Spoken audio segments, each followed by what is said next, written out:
Good luck, guys. Let's have a good first race of the season. And, of course, let's make it a good one.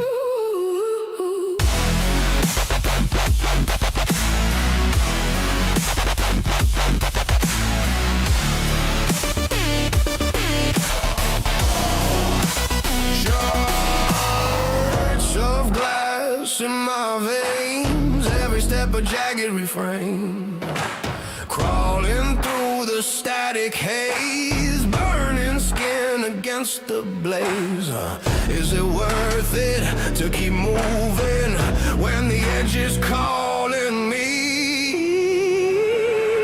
Push past the pain, feel it break, feel it crack through the static, no turning back. Push past pain, every scream, every scar. I find out who we really are.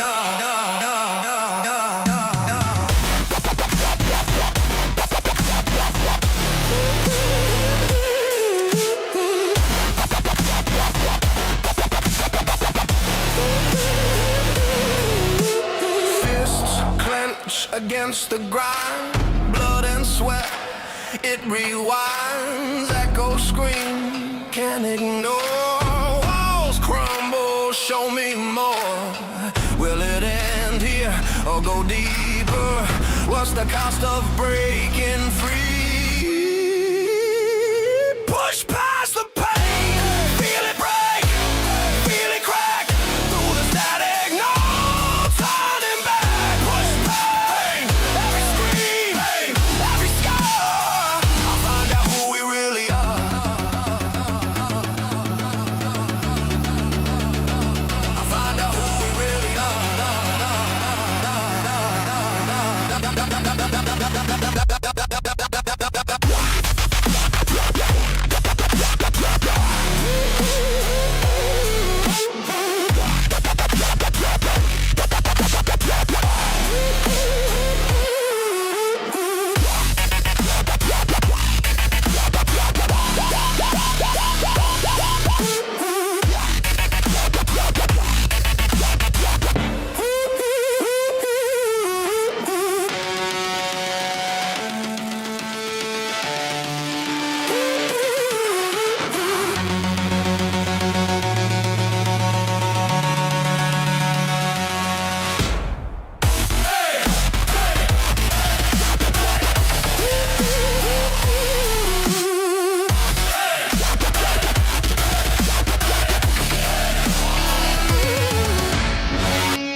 Oh yeah, let's go racing. Good evening, ladies and gentlemen, and welcome to the Vortex Racing Network's production of Monday Night Mayhem. The boys of Moonlight Racing League are live at New Hampshire Motor Speedway for the MRL Race to Victory 125. 2 wide in the booth tonight. Mean Gene Money, Zach Panzarella, bringing you regular season action as the Moonlight Racing League has reached race 12 in our 13 race regular season. This a big race as it is an MRL fundraiser to support the Victory Junction. If you're familiar with Victory Junction, of course, it is the Petty family's tribute to their late son Adam's vision to create a home, a place where children with medical needs could go and be children. So very proud to be a part of this. It is an MRL donation to that organization. Big shout out to Beardy, to John Beverly, and all of the MRL officials making this possible. Today, New Hampshire, it's uncharted territory. They have never been here before. 1 mile track, 2 to 7 degree banking in the turns. Gonna be curious to see exactly how these fellas are gonna traverse this track. As I said, uncharted territory. 2 races left to qualify for the playoffs. I tell you what, you might need to get some popcorn for this one. The Panzarella's over there, margarita in hand. How we feeling, Zach? Nom nom for me, Mean Gene. I am excited. It's crazy that we haven't been to New Hampshire yet. We just saw the DDIRL ARCA series go there, and they had their own set of struggles, and they've been the Green Flag League. So this will be an exciting one. I'm expecting mayhem, no pun intended, and qualifying just wrapping up, and oh boy, I wasn't even looking at as it was going, Mean Gene. This is a fun one. Oh, cannot wait. Joe Volpis going over the rules for the league. Looking up top, it's going to be Nate Lesko taking the pole. Congratulations, Nate Lesko, as he wins the Sim and Destroy Pole Award. Congratulations to Nate for taking the award. Nate, of course, last week led 30 laps at Michigan, but fell to the side as fuel mileage became an issue and had to watch Colin Bollinger win his 3rd race in a row and 4 races of the last 5. Joining Nate on the front row, Grant Applegate, another playoff driver. 2nd row, Kenneth Redinger, also led 30 last week until fuel became an issue. Redinger, the Venom driver, looking for redemption here today at New Hampshire. Joining him on the 2nd row, Kevin Kyle, the Sim and Destroy factory owner. Matt Novella's going to fire off from the 5th position, joined by the 77 of Eric Gambrell. Joe Volpis starting in the 7th row. Next to him, Colin Bollinger in the number 53. Wyatt Mickelson and Eric Thornton going to fire off from the 5th row. Justin Parham starting in 11th. Nick Mills going to be 12th. Tony Iverson in the newly minted Racing Tyrants team, changing from Highside Hustlers. Craig Schroeder starting in the 14th position. Take it away. In 15th, we're going to have Ryan Holla. Jay Stinson will be rolling off 16th. Jay Dagger, something about that, will be in 17th. Steve Louie will be over in 18th place. Starting 19th will be Brandon Guerin. 20th will be Brian Messier. In 21st will be the captain, Jack Sanders. 22nd, Buddy Sully. These guys did not put down a time. That will also be Jeff Herman, Tom Lester, Jay Bev, the commish, Hunter Hall, and that is our entire field. And now over to our race chief, and he's going to be featuring a movie that's coming about 2 firefighters who find love in all the wrong places. And now, race fans, for the most famous words in motorsports, the star of Universal Pictures movie, I now pronounce you Chuck and Larry, Kevin James. I just got 3 things to say. God bless our troops. God bless America. and gentlemen, start your engine! Don't miss Chuck and Larry, July 29th in theaters near you. Gotta love it. Pace car is out of the way. We are going green. Immediately, Nate Lesko with the quick jump. Grant Applegate on the outside as they come across the start-finish line. Redinger and Kevin Kyle in that second row. And here we go. 7-degree banking. Trying to stay low on that apron. Safe tires and don't get a slide job. You don't want Bubba Wallace coming behind you. Grant Applegate now going to take the lead on that backstretch. He's bringing it down to the apron. Nate Lesko in the second lane. Redinger, Kyle still battling side by side for that third and fourth place position. Coming down the front stretch, it's going to be Grant Applegate leading lap number 1 of the MRL Race to Victory 125. And we're going to leave that QR code on screen for you guys. So if you'd like to donate, you can at any moment in this race. Pretty straightforward towards the front, but anything but in the middle. We saw some 3 wide there with Nick Mills. And we also saw just absolutely no discipline here from Mean Gene. 0 laps until you mentioned Bubba Wallace.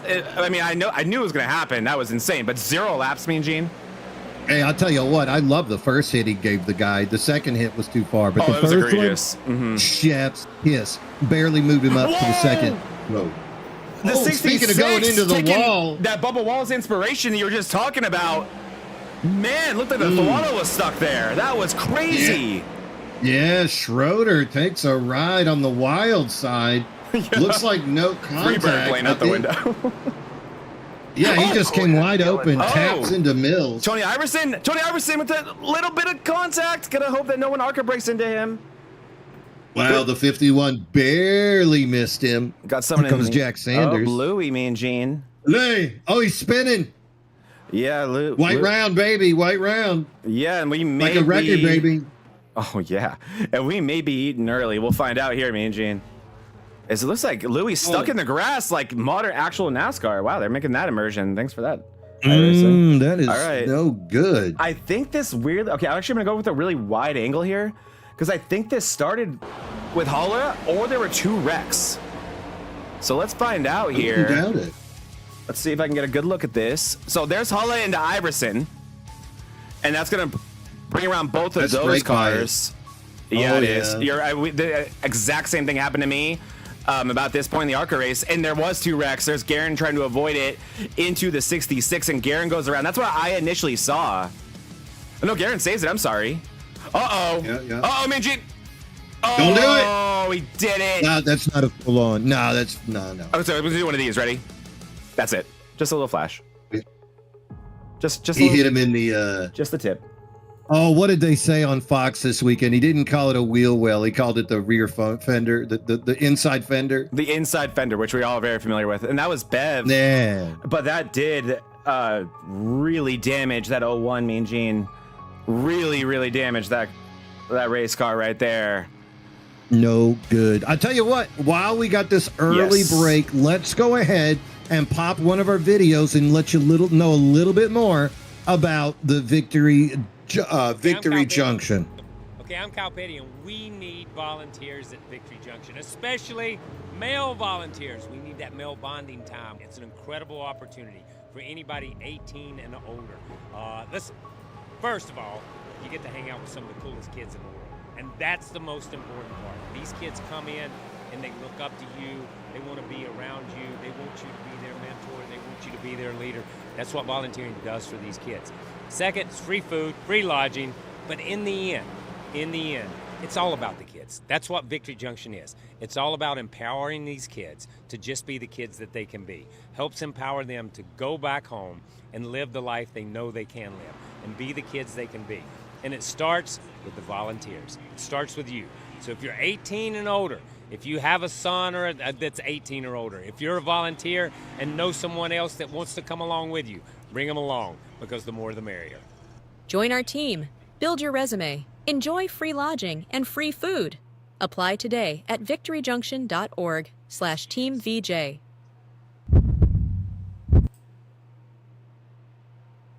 Beautiful, Very cool. beautiful tribute. Yeah, absolutely. Adam Petty, who lost his life here at New Hampshire. Green flag, green flag. They are doing this in honor of Adam's dream. We are back green here at New Hampshire. Grant Applegate with the jump. You can see Lesko, Kevin Kyle doing battle for second. Right behind them, Kenneth Redinger. Here comes Gambrell and Bollinger behind them. Eric Thornton on the throttle. Grant Applegate dialing it in. Got to talk with Grant a little bit earlier this week about this race. Guy had a new sense of purpose watching Colin win these races, seeing that his car wasn't quite as fast, worked with the Fish Speed Boys, and now Grant Applegate, man on a mission, that number 14 Red Bull, has vowed retribution here today against the field, trying to pick up his second win of the year. Really starting to show his personality a little bit over in the Discord as well. Extremely upset about how last week's race ended. Similar to the week before, another fuel mileage race. Grant Applegate pretty much seems like he's sick of cautions affecting his race, feeling like he's been the fastest car week in and week out and has not had the results to show from it. And he's sick of it, quite frankly, Mean Gene. And not surprising to see Grant Applegate. He started this race in second place. He immediately went to the lead. Nate Lesko was on pole, and he did not even get to lead a lap. Grant Applegate not messing around. No, that 14 really wanting to get up there. And, you know, why not? We talked about earlier the parity in the league, how many victors we had. 6 drivers in 6 weeks. And then all of a sudden it became the Colin Bollinger show. Colin, of course, won a couple of Xfinity championships. He's won a Monday Night Mayhem championship. And so all these other drivers now trying to reestablish who they are and what they can do in these next-gen cars. And I love the guy you just showed out there, the 29 of Kevin Kyle. What if a you run. recall, Kyle had that partnership. He signed Zach Winstead to be in the 29 and run for the Sim and Destroy Racing Company. Zach, of course, congratulations, had a baby. Real life congrats, came Zach. up. And so we see Kevin Kyle back behind the wheel once again, firing around the track. Remember, Kevin was a Final Four championship contender last year, so a lot of experience, a lot of speed out of that number 29. And now the owner of Sim and Destroy out here saying, hey, y'all need to remember me. And hey, while you're at it, why don't you check out my website, simanddestroi.racingcompany.com. Maybe get you a sweet piece of merchandise. 100% cotton shirts, large graphics. You're going to want to check out Sim and Destroy. Thanks for your sponsorship of the Pole Award all season long. Kevin Kyle kind of reminding me of a Brad Kozlowski right now, right? He's a team owner. Look at Gambrell using the apron there. Let's watch him. Really interesting there. But yeah, he's kind of owning. He's the team owner now. Really has taken over that role, doing a great job with it. But it also reminded them, hey, this guy's just as good as you guys whenever I feel like it. Kevin Kyle currently hanging out in third place. He qualified fourth, so he is doing a great job maintaining that track position. In that inside, oh no, you see that looks like that was the 51 of Mickelson getting on the wall. Perhaps that was Thornton in front of him. I'm gonna give you guys a camera angle here. We're kind of limited in our camera angles to be here, or to be honest here, me and Gene. But I think it was maybe Thornton who hit the wall first. Could have been. That's Eric Thornton running that new paint scheme this week. The Racing Tyrants driver. Look at that 51 too, looking good. Really needing him a victory to get back up into this playoff picture. Not the runs Thornton has traditionally given us on a Monday night, and also limited starts for Eric Thornton. So he's pretty much in that win and you're in situation. Behind him, Eric Gambrell in the playoff picture, pretty much in every season, every series of which he is a part. Oh, a little bit of activity up there. I believe Kevin that's Kyle Mickelson. stuck up top. Yeah, Mickelson going to dive below. It was Redinger initially, Mickelson trouble. too. Yeah, Redinger going to get by Kevin Kyle initially, but I think he dove it in so deep, Mean Gene, because really one of the better ways to make a passer, maybe you'll see Mickelson do it. No, he's going to kind of go side by side, but one way to make a passer, you just dive that thing in there. You do that slide job, right? And you just take off all their air and you just say, I'm sorry, we'll deal with this later. Kevin Kyle, we have seen him struggle a little bit on the long run, unless he's very intentional about it, right? When we know he's long running, he is kind of hanging out in 10th, and all of a sudden he's up in 4th. Looks like it's kind of the opposite right now. Not to mention, Mean Gene, like, again, and we were just at the same track, and I was just in that ARCA race. That outside lane at this point in the run, specifically, an absolutely brutal place to find yourself. I think Kevin Kyle just looking for that opening now. Gambrill, the only one using that apron right now, and he's not been able to make it work, but sometimes there is something there, Mean Gene. Fun fact about this place, we're always talking about how Dalton Geyer, who ran here full-time last year, and we have talked a lot about him in other leagues, he's always doing something different, right? We always call him Geyerisms. Geyer is extremely good here. He has probably a 60% win percentage here, a lot of wins here, and he uses the apron on the exit of 2. So there is some use of the apron that you could get away with on this track that can make you very, very fast. I don't know if it's the way Gambrill's doing it, though. He's entering on the apron really in 1. He's doing it to make passes, but oh boy, that cannot be good for your tires.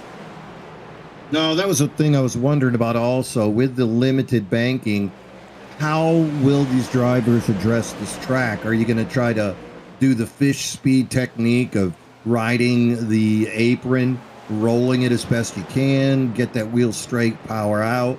Or does the second and third lanes magically open up if you can roll them? Right. We all know when the tires wear out, you're going to start pushing up the track. There's nothing you can do about that. Question is, how long can you make the tires last, and what will that fall off be?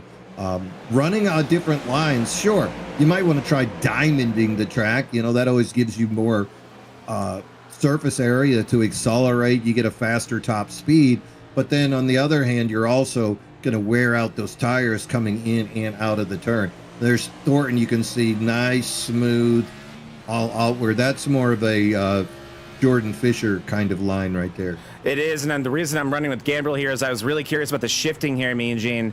I'm going to go back to Dalton Geyer again and why he was such a special race car driver here, or is, I should say, and it was his shifting. He was really good at shifting early, and that's how he was able to make that sharp turn to the left and use the apron to make passes, and Gambrill has been the closest thing I've seen to that, and I'm seeing it a lot more on board with him now that we're seeing from his perspective. We'll ride with him again through 1 and 2, and just watch how much Gambrill is able to turn in mid-corner than everyone else, and there's that early shift back into third, and now he's going to get back on the gas. Here he's going to slap a little bit. I think he was too early on the gas.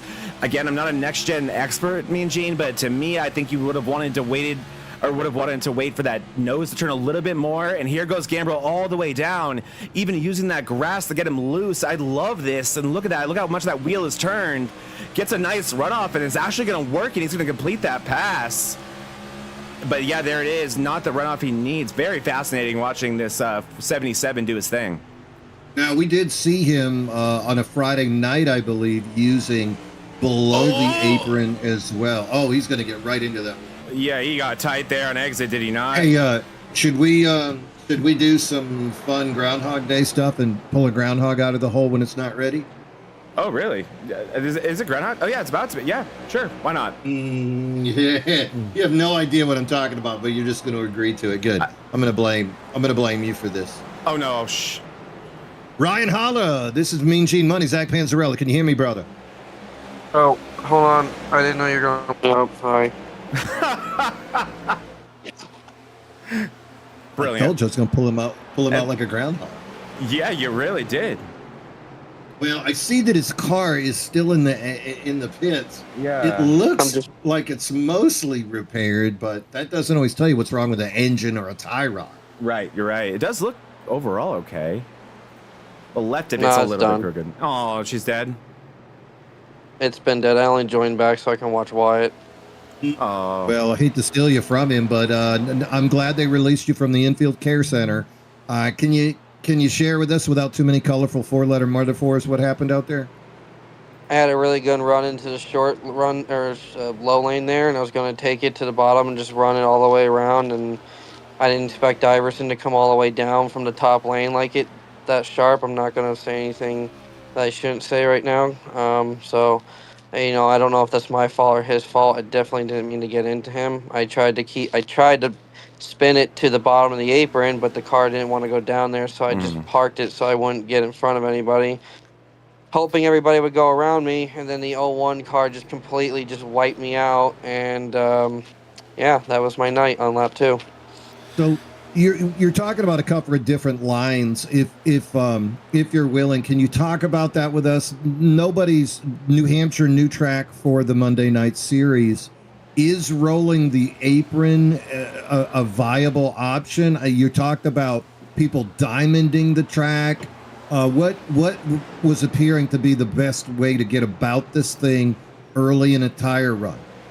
Well, yeah, I mean, there's a lot of different ways you can run the track. I mean, everybody's kind of running the same lane right now since it's single file, but back when it wasn't single file and I was having a guy on my outside, the low lane was the only lane I had, and I was trying to not get tight by running the corner too hard and then getting tight up into Iverson, which is where I thought Iverson was, so I braked to go around the bottom, which was the safe line, I thought, and I didn't know that he was going to, come down that quick because I had somebody on my outside, so I was trying to give him room, and I don't know, I guess I just misjudged it, but yeah, there's a lot of different ways you can get around the track, but there's, one fast way right now, and that's what those guys are doing. I was going to follow them once we could get single file, but I couldn't even get to a single file.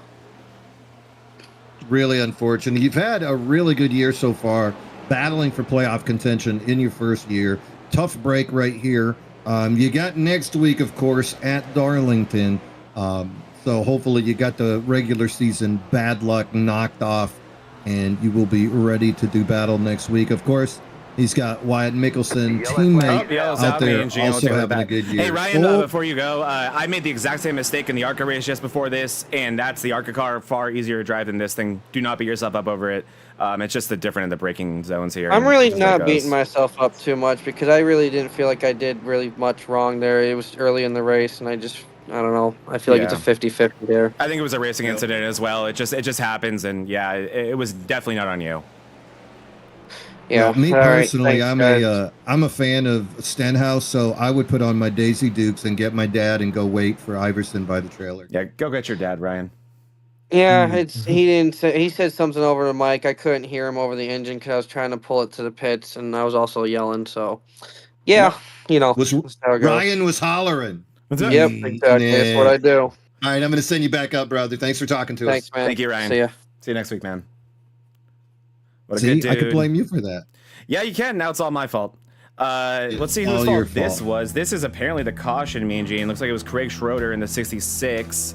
Gonna see what happened here. Oh, just loosey-goosey at a 2, and oh no! Oh, jeez, Massive hit, and that will be Craig's day. That's an unfortunate one, Mean Gene. And then talking to Ryan there, and you brought it up, and when you talked about that wreck in the moment, or we were looking at the first initial, so we see everyone bringing down the pits. But we saw the first initial replay, you said 2 words, you said brake bias, and I was gonna say you were spot on in the moment, and then talking to Ryan, that pretty much confirmed it for us, and that's what happened to me. I mean, besides just a lack of talent for me, not Ryan, I wrecked Patrick Calgill, my teammate, in the first caution of the ARCA race here that we just had, and it was really just, I was approaching the corners so much differently than the guys in front of me. Oh no, big checkup in the pits as like nothing. That was just a ram. Yeah, no dodges out here. Dodges. Yeah, good job. Beat you to it, baby. Okay, wonder where that. I'm not seeing anything too bad, but that got my attention. But yeah, I think that's what I think that won't be the last time we see that today, Mean Gene. It wasn't the last time we saw it in the ARCA race. It continued to happen, and this is one of those racetracks that drivers really approach very, very differently. I mean, we were showing Gambrel there, and he drives the track entirely different than anyone else out here, and it's gonna create issues for sure. And that was on even tires. That was lap 2. Just wait until there's different tire situations out here. Jack Sanders, who struck Mickelson in the rear, is back in the pit. I'm not sure if he is serving a penalty car or just getting the car looked at. Yeah, I bet he's just getting the damage looked at. Cool car. Looks great. Yeah? Let's ask Wyatt Mickelson what he thinks of that car. I think he believes it's a menace. I know. He probably hates that car. As well. These are quick cautions. These are quick cautions, Mean Gene. All right, so we rephase up. 21 cars on this lead lap. Steve Lewis, 22nd place, first car He is 2 laps down, so going to need a couple of cautions to get Louis back on the lead lap. Pace car is off. Away we go. Great jump there by Applegate on the outside. Nate Lesko trying to make pace on the inside, has Novella around the outside. Novella and Lesko battling for second and third. Bollinger and Thornton on the third row. Lesko finally takes advantage. Oh, Thornton got loose, gets a little bit of trouble there as the field now starts to spread out. Let's go 3 wide right there. That's the 51 of Mickelson. That guy made great progress early on. Remember, he started in 9th place up to 6th now as he's losing a position to Thornton. And he was in 6th when the caution came out, and yeah, it's like I liked 6th better than 9th. Immediately got back there. Mickelson, and we've talked about this, Mean Gene, that we thought we were going to start seeing the real Wyatt Mickelson soon. I mean, you have to be a little bit cautious when you join a league. You don't want to get enemies right away, and he has absolutely proved himself enough to where he can start being aggressive. He can start letting his real driving style come out, and I think that's what we're starting to see, and it's only going to make this that much better, and he's going to run that much better, being able to be his true self. Yeah, Wyatt Mickelson, 11 starts on the season. He's got 7 top 10s, 2 top 5s. So this is a guy that has that speed. And remember, he started off relatively slowly, establishing who he was. Also, Wyatt averaging about 4 incident points a race, which is on par with all the playoff drivers. So he's fit in nicely. He's driving with a very similar style to everybody else. This is a guy that could rattle the crib come playoff time. We saw Gambrill run into some I'm sorry, not Gambrill. Garin, I'm sorry, run into some problems there. He looks like he hit the wall, but I'm not seeing damage. And there goes Nick Mills and Gambrill. Is that my fault? Is that my fault? Nah. It's weird. Weird when we're live and it happens like that, Mean Gene. It's weird when we're live and that happens. Wow. So when I was talking about Brandon Garin, this happened. Let's take a peeky poo. That's it looks intentional and it's not. I guarantee you it's not.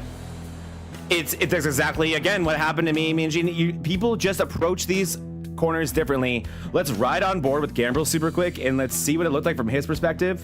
And I guarantee this will probably bail him out of any blame. Into the corner. And yeah, from his perspective, he's like, you just parked it. What happened there? You know? Yeah, basically. I don't know what you do about that if you're Eric Gambrill. Let's go to the microphone in Eric Gambrill's car. Yeah, so things are happening out there. Nick Mills, a very fast driver. Both these guys playoff contenders. Inevitable that they would find themselves in the same piece of real estate. That's what we see. Brings out that caution. And you know what? Now's a great time, I think, to maybe give a shout out to another one of our fantastic sponsors, KK Woodscapes. Kevin Kyle's trophy endeavor, giving trophies across multiple leagues in the Vortex Racing Network family. Also, these trophies, wonderful to memorialize any of your endeavors that you would like to cherish. Let's say you got a fantasy football league, they can do it. Let's say you got youth sports, they can do it. Let's say you're in a racing league, that's what they've been doing. They can do one for a regular season champion, playoff champion, rookie of the year, most improved driver, all of these things possible. You're going to want to reach out. Custom wood built by hand by Kevin Kyle. He picks the wood, he stains the wood, laser print. If you got a need, he's got the wood. KK Woodscapes original trophy. That was a top tier one. I like that one a lot. One driver that scratch it. I don't even think we've said his name yet, and he passed Colin Bullinger straight up in that last run. I think Bullinger did bring it down the pits. He did that last time, but it's Matt Novella. Matt Novella looking to be really, really quick here today, Mean Gene. His fastest lap would indicate that, and yeah, his ability to pass the guy who's won the last 2 races would indicate that as well. Yeah, I mean, Novella, this guy's got 3 podiums in a row, looking to build on momentum. Playoff driver as well, currently finds himself in 7th in the points in a good 70, 60 points though. above the line. You talk to him and he's stressed. He doesn't like that. No, he wants the win. Novella's a guy he fired off multiple wins in the truck season just a few seasons ago. So a fierce competitor wants to get back up to the front. Green flag is waved. Away we go. Nate Lesko with a great jump. Thornton going to follow him on the inside. Oh, Mike Mickelson off the pace, kind of backs up the outside row. And look at Bollinger 3 wide and around the outside, ripping the rail. Applegate giving up his track position to do his first pit stop there, Mean Gene, and it was a fuel-only pit stop. A little bit surprising to me to see Applegate do that. It really puts that 14 at risk that it wasn't before, just like Bollinger is, as Garen gets in the wall right in front of him. Bollinger able to stay off of him. Applegate and Bollinger side by side now, but they are running with what you would call the squirrels to them. Yeah, and look at that. They're just straight splitting people as they're trying to get around. Bollinger finally deciding, I got to get down on the bottom. I can't be riding that outside. Yeah. And that's what he does. He's right there next to the 87 of Jeff Herman. Remember Herman, this is a guy that had 2 races in a row with no incident points. Now he's finally running a 2-digit number, the 87. And what has he got? He's got the King of the North pushing him up against the wall, coming across lap 41 here at the MRL Race to Victory 125. Remember, ladies and gentlemen, you want to make a donation to the Victory Junction, you can do it right there. QR code. What a great organization. The Petty family right there in North Carolina, giving children with medical issues the opportunity to live life as a child once again. Full facilities. All the medical needs are taken care of by the Petty family and Victory Junction staff. Make a donation today, and MRL gonna make $100 donation to the Victory Junction on behalf of today's winner. So jump on board, be a part of this kindness that is being shown to you here today. Don't get loose, Wyatt. He had hit the wall. That was the I'm sorry about that when I did that, but that was Wyatt walloping the outside wall, Mean Gene. I mean, he smacked that thing. And in my mind, I'm thinking, oh my gosh, look at Applegate behind them. I'm thinking, I can't believe how tough these next gens are. I don't think they are. I think he damaged it. Because that next corner was when you saw him get loose and smack the wall again. Worried about that 51. I think he has some damage on that race car. We'll see how he goes here. You see behind them, oh my goodness, Dagger and Applegate not getting along. Dagger goes deep in the corner. He hits the wall hard.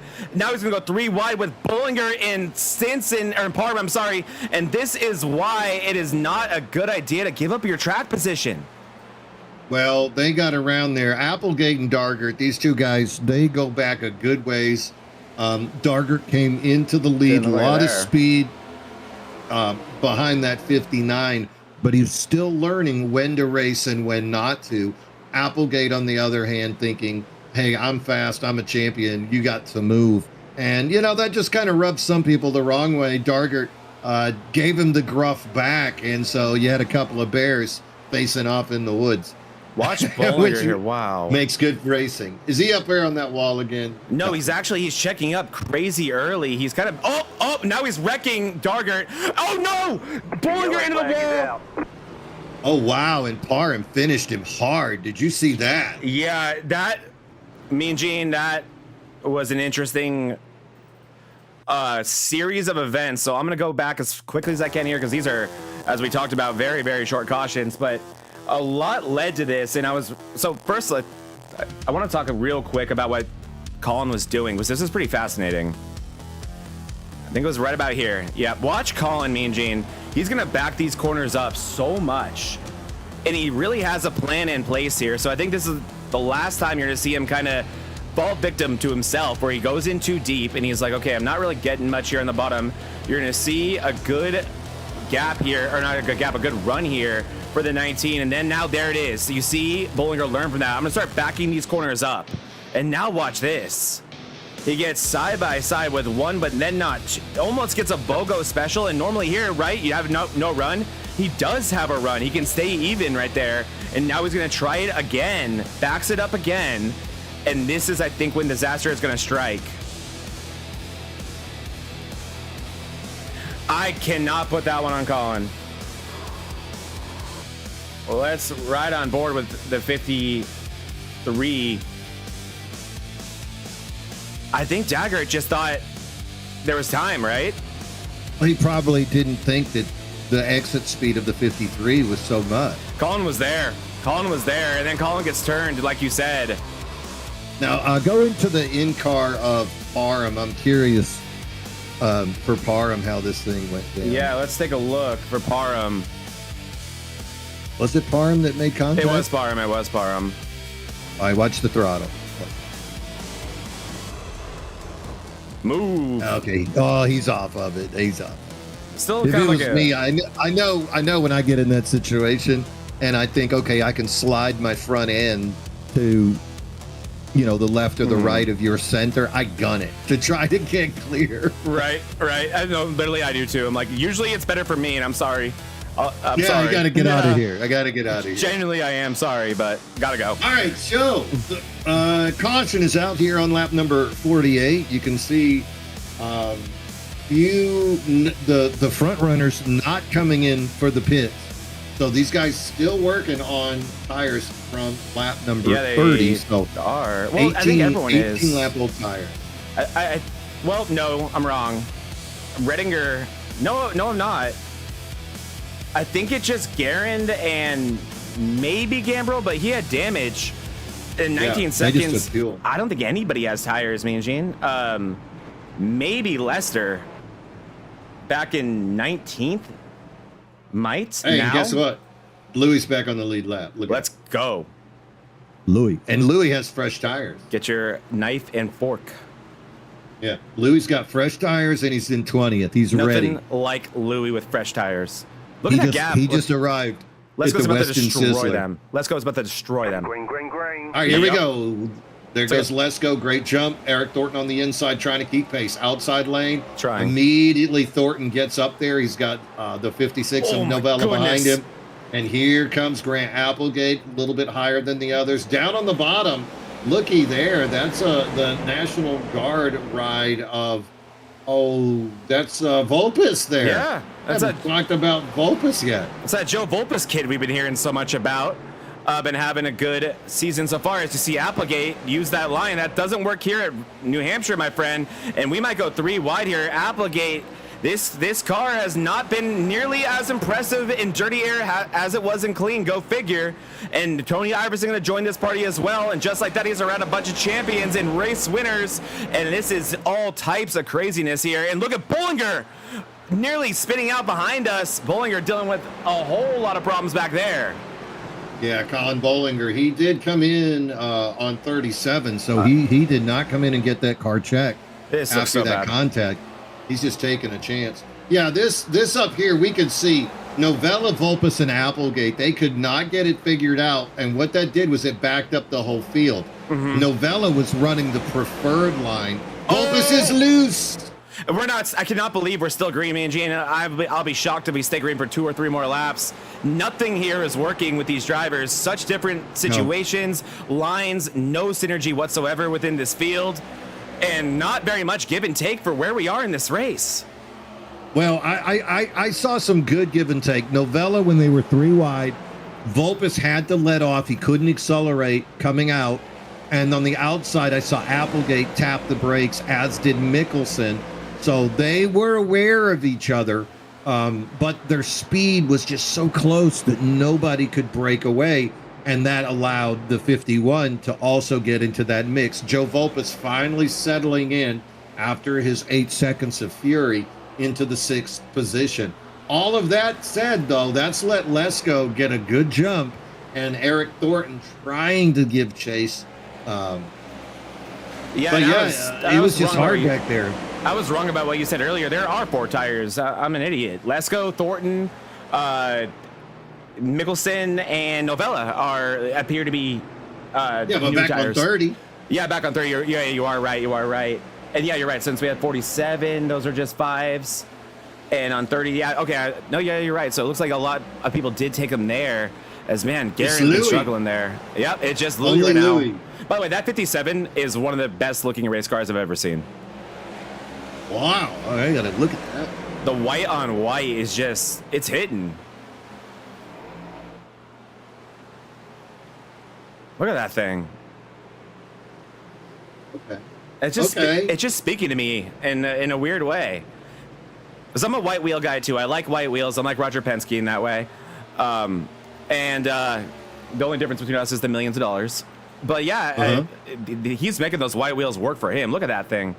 That's a good looking race car. Oh yeah, it's got the Valvoline on the side. That's a pretty good ride. It's a nice car. Looks like there is a chance. I thought that was going to be it for Bollinger, but it looks like that 53 may still have something underneath it. He definitely seemed wary as we went green, maybe not having full confidence in that race car yet. But the guy who's won the past 2 races, I'm sorry, this is the type of race that he ends up winning, is it not? Yeah, and it's 3. He's got 3 in a row, and 4 3. of the last 5. Ridiculous. I missed that last week. Yeah, he's 4 of the last flexing. 5. That's ridiculous. It doesn't feel like it, to be honest. And I think it because when we watched Colin Bollinger win last year, he was so dominant. And I mean, I maybe I'm forgetting about a few of the others, but of the last 2, he did not lead the most laps, and it was not even close. He was not the fastest car in the past 2 wins. No, because last week you saw Vulpes lead 31, you saw Lesko lead 30, Applegate. You saw Redinger lead 30, and then all of a sudden here comes Colin. He leads 11 and says, "Thank you." Yep, I'll take that W. Thanks for the trophy. Y'all don't mind. Y'all don't mind. He's been playing chess while all these guys have been playing not even checkers when it comes to field games. I mean, he's been able to find that perfect mix of enough speed to maintain track position, but to play the fuel game. And man, me and Gene, where that caution fell, if we somehow stay green, we could find ourselves in a similar situation here tonight. We'll have to see. Too early to say that, as we're actually getting close to our stage, I believe, as well, too. Yes, sir. We are racing to lap number 73. Nope. 63? How about 63? Honestly, it's better. I usually go like the 5 above. I would have said 67 because I'm an idiot. I went with the whole 10. Yeah, you just went 10 above, which is fine. But yeah, 63. I discovered something new. What's that? Check out the 11th place car of Brian Messer. Uh-huh. Brian Messer, the number 20, the number 23. Oh no. But it's back. Oh god, but do you see what it's on the car? It's back. Yeah, man. Oh, what Kevin Kyle's on the car. Yeah, Kevin Kyle's all on top of it, but he has a 51 on that car. That's why I pointed it out. Oh my god, it's back, Mean Gene. It's everywhere. It's back. Oh, speaking of it's back, there's Nick Mills. Yeah, there he is. Nick He's Mills been still running. So many incidents. I cannot believe that 20 looks like it had a fast repair. Noel, and you know the thing is, Nick Mills came down on lap 47, but he only took fuel. So right, he must be okay after that contact he had with the 77 of Gambrel. There's another guy, Colin Bollinger, again had contact, but he chose not to come in, and currently making his way through the field in 15th. He's look at given a challenge right there to the beautiful car of Brandon Gare. If that car was a person, it would need some type of facial surgery because it's all type of out of whack. Look at its crooked smile, but when you put Colin Bollinger behind the wheel of it, it's still able to put in some pretty solid laps. So Bollinger doing a great job right now. Up front, you still have Lesko, and one thing we have not seen yet today, me and Gene, and I think this is the first time this has happened at this point in the race, maybe in all of Monday Night history of us doing this together. There's not been a pass for the lead on track yet. Clean Air has been king, and it has not even been close. Here we go. Going to take the stage. Nate Lesko takes the stage. Eric Thornton going to get second.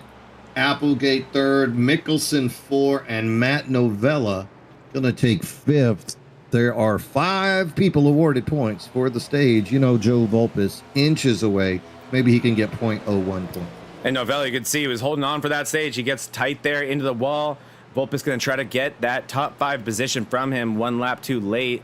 Vulpes, one of those other drivers you see starting to use that apron. That was not a thing in the ARCA race, Mean Gene. A few drivers tried it, and they learned real quick that was not going to be a viable option in the race and went away from it. These next gens, I think because of the shifting, far more able to do it. As you see Applegate complete that pass for second place. Applegate, I'm sorry, Mean, he gave away a stage win by coming in for fuel when he did.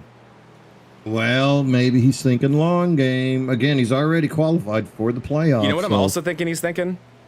What's that? We saw him so upset in the Discord about Bollinger, about how these races have been becoming fuel races, and not because of that. They're not designed that way, because we've seen in the past sometimes MRL is. This league is not that way, but they've just kind of ebbed and flowed that way, and it's not worked out for Applegate. Maybe he overthunk it. He saw Bollinger pitting. He's like, you know what? I'm going to do what that guy does. He wins every week on these stupid things. So I'm just going to do what he does. And he overthunk it, and he just pit because he didn't want to be on that end of it ever again. He's sick of that. And he just thought, you know what? I know I'm the fastest car. I'll drive back up. And I know I give him a hard time about not winning the stage, but I mean, all things considered, he is in second place. It's not like he's giving anything away right now. Hey, if you can't beat him, join him. You know? Do what he does. Yeah. I mean, what's the worst thing that's going to happen? You're going to finish second? Because you know what he thinks too. He thinks, or as he should, he thinks he's better than Bollinger. So he's just thinking, let me just run your strategy and I'll beat you straight up that way. Since you're the one who keeps beating me on these gas mileage races, I'll run your strategy and I'll beat you doing your strategy. Yeah, because you're not right. Like you said, he doesn't believe that he's beating him on speed. Straight up. He thinks it's trickery. It's some Gundafson stuff going on. Exactly, and we've all been there. It sucks. I've always said the races that I lead the most laps are the ones I never win, and it's the truest thing ever. Right now, though, what he is also doing, Mean Gene, is he is reeling in Lesko about a 10th a lap right now. Yeah, absolutely. You can see just how smooth Applegate. He's still really hitting that 3/4 mark coming out of the turn pretty hard. You can see he's rolling in a little bit faster. He's right there on that apron. And then all of a sudden, late diamond costing him a ton of speed. And I can tell you from experience, that's also costing him some serious right front tire. Now, look at the entrance of Lesko. Wow. A little bit higher, rolling that second. Oh, Applegate took the Gambrel line. The Gambrel line there. Yeah. Wow, and what he's doing different than Gambrel, though, Mean Gene, and it was through 1 and 2, so we'll see if he does it again. So he's going to do, like you said, he's kind of going in a hard time, but watch this. He's locking the wheel. That wheel's not going any further left, is it? Nope. No. Gambrel was going more and more and more to the left until it finally turned the way he did. That is what kills tires. It doesn't kill speed very much in the moment, but boy, oh boy, does that murder your tires. That's that's the number one thing you shouldn't do, right? Is move your wheel, and that wheel is locked. So he's being as disciplined as he can be. He just every now and then, I think, kind of do a few of those sends. I like what he did there, though. That little that Gambrel dive to kind of show Lesko, hey, I can do that. So when I get closer to you, guess what I'm going to do? Door you. Yep. Slide job, door you. I'll tell you, now Gambrel uses the front bumper, not the door. And remember, Lesko, Applegate's win came with some hard contact with Lesko. Those two guys really battled like maniacs at the end. If you remember that victory that Applegate had at Homestead, he and Lesko were battling hard. And then the week prior, we saw Lesko win in week 3 at Iowa. Same story there as he and Applegate, heavy contact. No one wrecked, though, and that's what you got to love, is seeing, you know, rubbing is racing until somebody wrecks. You don't want to see that. Here's the slide job attempt on Redinger. Yeah, there's Gambrel, and just like I was talking about, though, Mean Gene, watch his wheel through these corners. It's a free-for-all for Gambrel. And you know Redinger, he is such a methodical driver. He's thinking right now he's going to make it tough for him, but he's also thinking, I'm going to make sure I burn your stuff up. See, Redinger is going to go wherever that wheel wants to. No rules, but it's fast. It is fast in the moment, but there's that drive off by Redinger. So much fun to watch here. Let's see how stressful this looks for poor Kenneth Redinger. Wow, and look at that. He just cut in front of Gambrel, gave him all the dirty air. So I'm sick now of this. Gambrel goes higher, tries to do a little crossover attempt, doesn't have the exit speed. Full send incoming from Gambrel. I'm calling it now. Great move. Oh, let's see it. Yep. I know. All the way to the grass. All the way to the grass. Let's see what this looks like from... He doesn't even see him yet. He just hears car inside. Oh, my word. He almost Noah Craig's in the inside wall. Oh, Gambrel, such an entertaining driver to watch, and that's so impressive the way he's able to wrap that. The grip down there, Mean Gene, is so much worse than it is on the actual racing surface. And that lighter color, I'm not sure if it's a different type of I'm not sure if it's concrete versus asphalt. I don't know enough about this track to know that, but that lighter color area there is so much looser than the darker is above it. So impressive for Gamble to do what he's doing.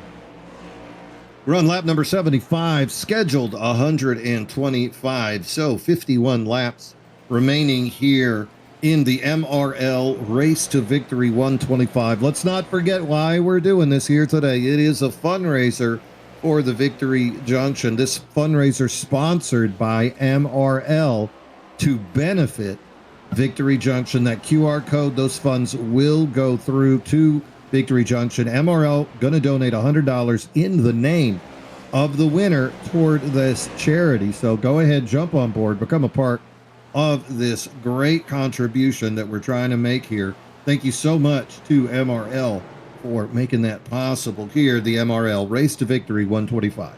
And since I think we may have just enough time before these green flag pit stops, I'm assuming are going to begin, we have one more video to show you guys from our wonderful sponsors. So let's go ahead and hit that right now. At Victory Junction, kids have life-changing camp experiences that are exciting, fun, empowering, and always free for families. In 2025, campers had 11,630 of those life-changing camp experiences across all Victory Junction programs, 695 bowling strikes that built confidence, 340 dance party songs that celebrated joy, 2,339 bullseyes that built belief, 525 stage day acts that turned "I'm nervous" into "Watch this", 337 camp cheers that built belonging, 285 first-time horseback rides that created independence, 1,947 fish caught that built patience, and 191 boat rides that encouraged teamwork. Victory Junction's outreach program provided 9,077 experiences across 28 hospitals and clinics in North Carolina, South Carolina, and Virginia. None of this happened without the incredible community of 1,497 volunteers, contributing a total of 46,776 volunteer hours last year. Together, we didn't just create experiences. We created confidence, independence, and a place where kids can just be kids. Thank you for being part of the Victory Junction family. Thank you!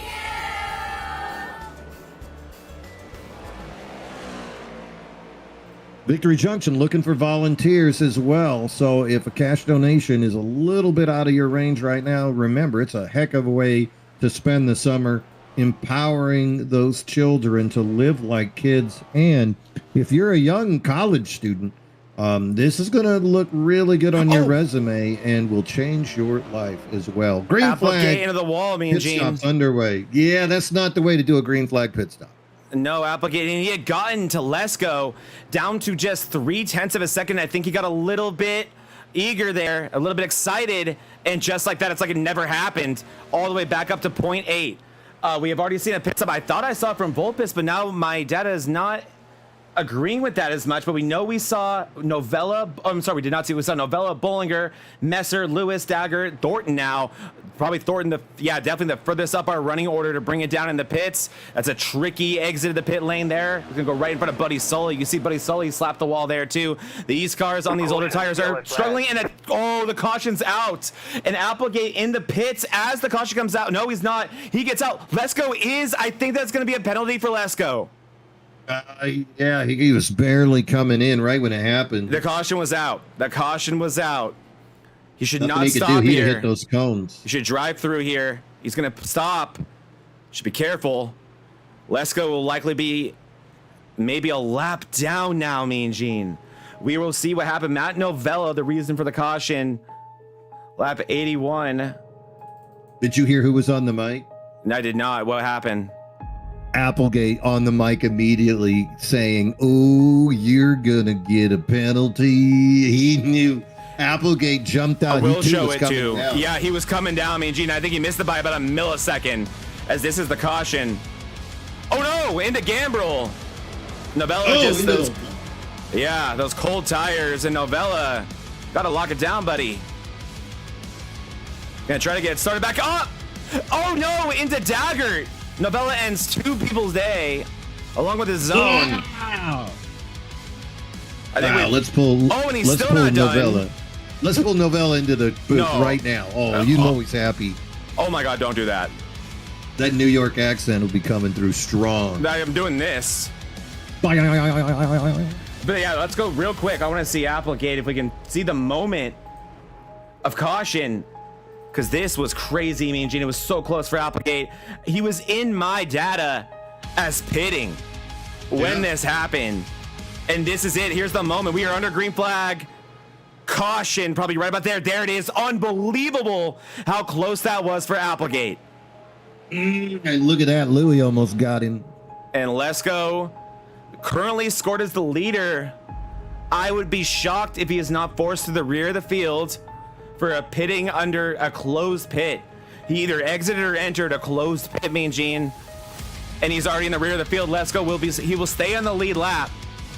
I think he will go to the last car in the lead lap, which I don't think will be that bad. It depends on the penalty. We don't know yet.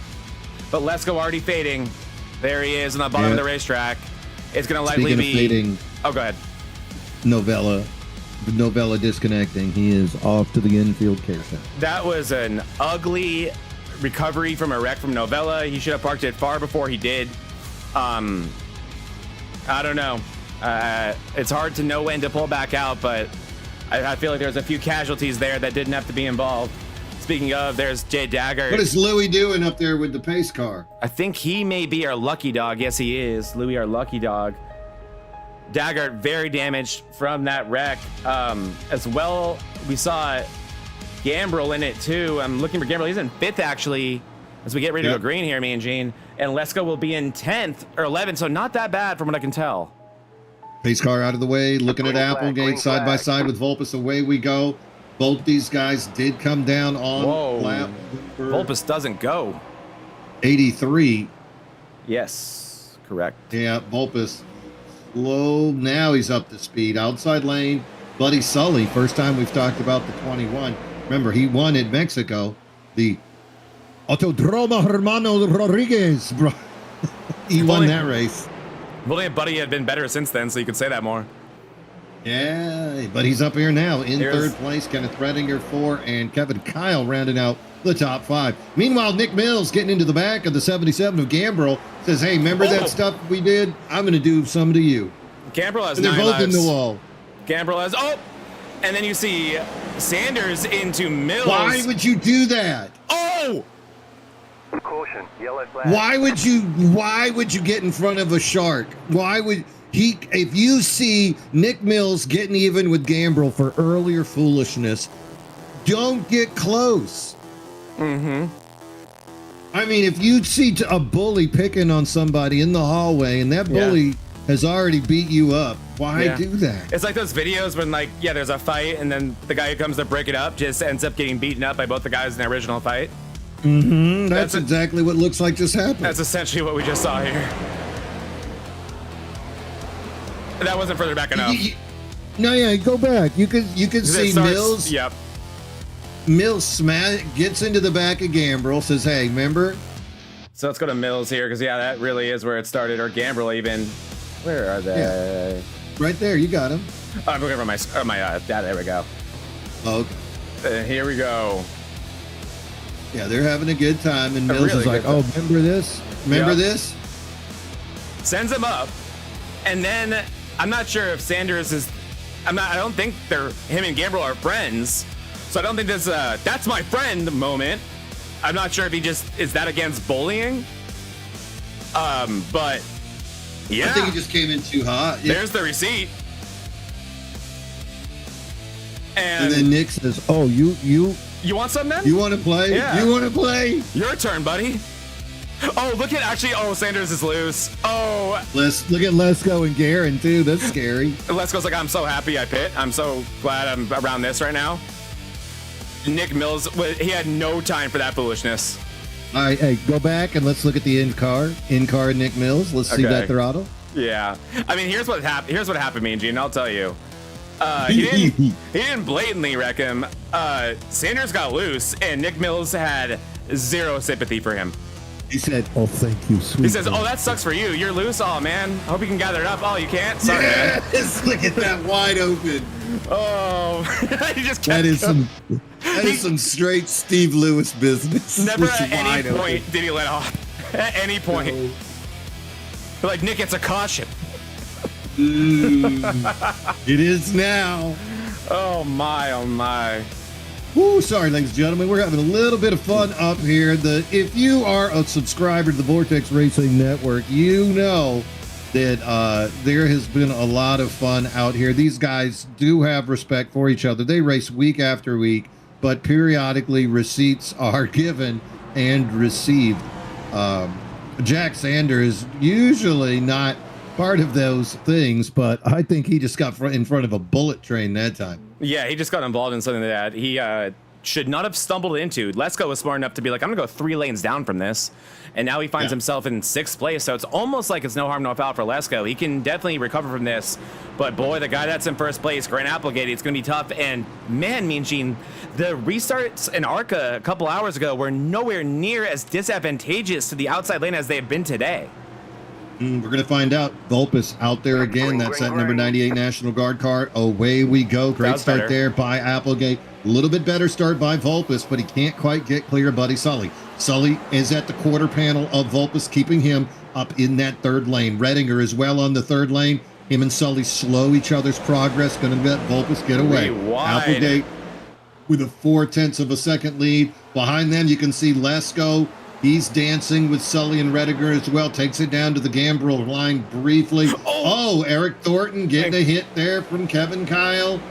Still got 19 guys on the lead lap. Gambrel coming back into the pits. Not sure if that was a penalty or damage, and he's frustrated. Yeah, I wonder what that is for Gambrel. Definitely going to be interesting. We'll have to keep an eye on how long that is, because too much action on track right now as Lesko has no time to waste. Oh, Garin hard into the inside wall on the outside of your top of your screen. That will not be a caution. Garin never getting turned around there. Whenever I mention one, something seems to happen to the other. Mean Gene, as Garin, that's going to be some horrible damage for him. You do not want to hit that part of the race car. As now another guy that, similar to Colin Bollinger, that just is always quiet but up front and strikes when the time is right, is Kenneth Redinger, and he is still there. Redinger trying to complete that pass on Buddy Sully. Sully seems to have track position by way of strategy right now. I don't think that 21 is quite where it needs to be, Mean Gene. It's on the same tires and fuel as everybody else. We're going to see if he holds on. Update on Eric Gambrel. That was a drive-through penalty. Oh, brutal. For whatever reason. Now, he is still ahead of the leaders, but not by far. And we're going to keep an eye on the track time. Yellow's out. Looks like Jeff Herman. And he spared the rod. He is. And I'm assuming, Mean Gene, likely a incident penalty for Gambrel. Whether or not he's had anything to do with it, he has seemed to be in anything or everything today. Or anything, not anything to do with it, but whether or not it's been his fault, right? I would say like 10% of these have been not our job. It's not our job to say if it's your fault or not. It's just our job to pull up the T-bone banner. Yep, that is and it's a fun job. He has been innocent in a few, though. I can say that as Jeff Herman in the 87, I believe, will be the cause for this one, and he has the 6 below him, and they come together. And yep, Lester and Herman. Ticky-tacky caution from the officials there. Not the MRL officials, the iRacing officials, but nonetheless, going to bring us under caution. Jeff Herman not going to mind that one a bit. You know what? While we're under caution, I'd love to give a big shout out to another one of our sponsors, league-long sponsor, season-long sponsor, Jordan Fisher, Fish Speed Brakes. This is an organization in Discord. They use Garage 61, and if you do the private lessons with them, they're going to run side by side with you, give you the opportunity to get better at qualifying, pit stop strategy, how to save tires, how to find that speed. It's got a team of coaches over there that's going to help you out. Fish Speed Brakes. You're going to want to check them out. I don't want to call any names out, but man, this guy took the worst driver full-time driver in the Bonfire Premier not Cup. the worst. Well, I mean, he got eliminated. He had the lowest point total in the Best of the Rest tournament. Got eliminated in the first one. Solid. Like, that's the worst. I mean, and then over the last 3 weeks, he's gotten this guy 3 top 10s and 2 top 5s. Like, if they didn't have Discord, I think there'd be a protest. There might be a different guy behind the wheel. So that's that coaching. That's that coaching. No, it's for real. It's for real. Coaching is that valuable. It really is, especially when you're willing to be a sponge and embrace the coaching and, not have an ego. It is unbelievable what coaching can do for you. And there's a few guys in this league that are from that. Eric Gambrel, one of them, he has been coached by some fantastic drivers, and you see it right away.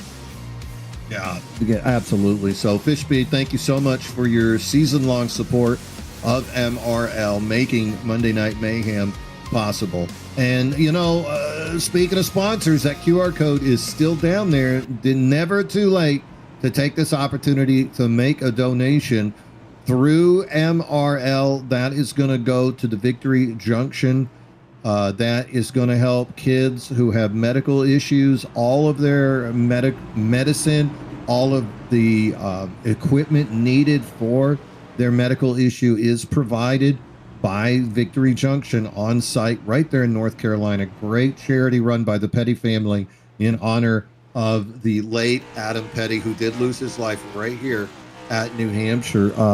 The core values form the foundation for this community of excellence. They work to ensure campers are number one by creating a balance between their core values of safety, high standards, empowerment, respect, teamwork, and belonging. Make your donation today. QR code right there at the bottom. Whoa. We're back to Grand Applegate with that lead. Joe Volpe still playing second fiddle, but now buddy Sully, he actually got a great start on that outside lane. Can't get clear of Volpe. Volpe's still at the quarter of Sully. Now he's at the door, and look at Sully. What a gentleman. Goes all the way to the wall.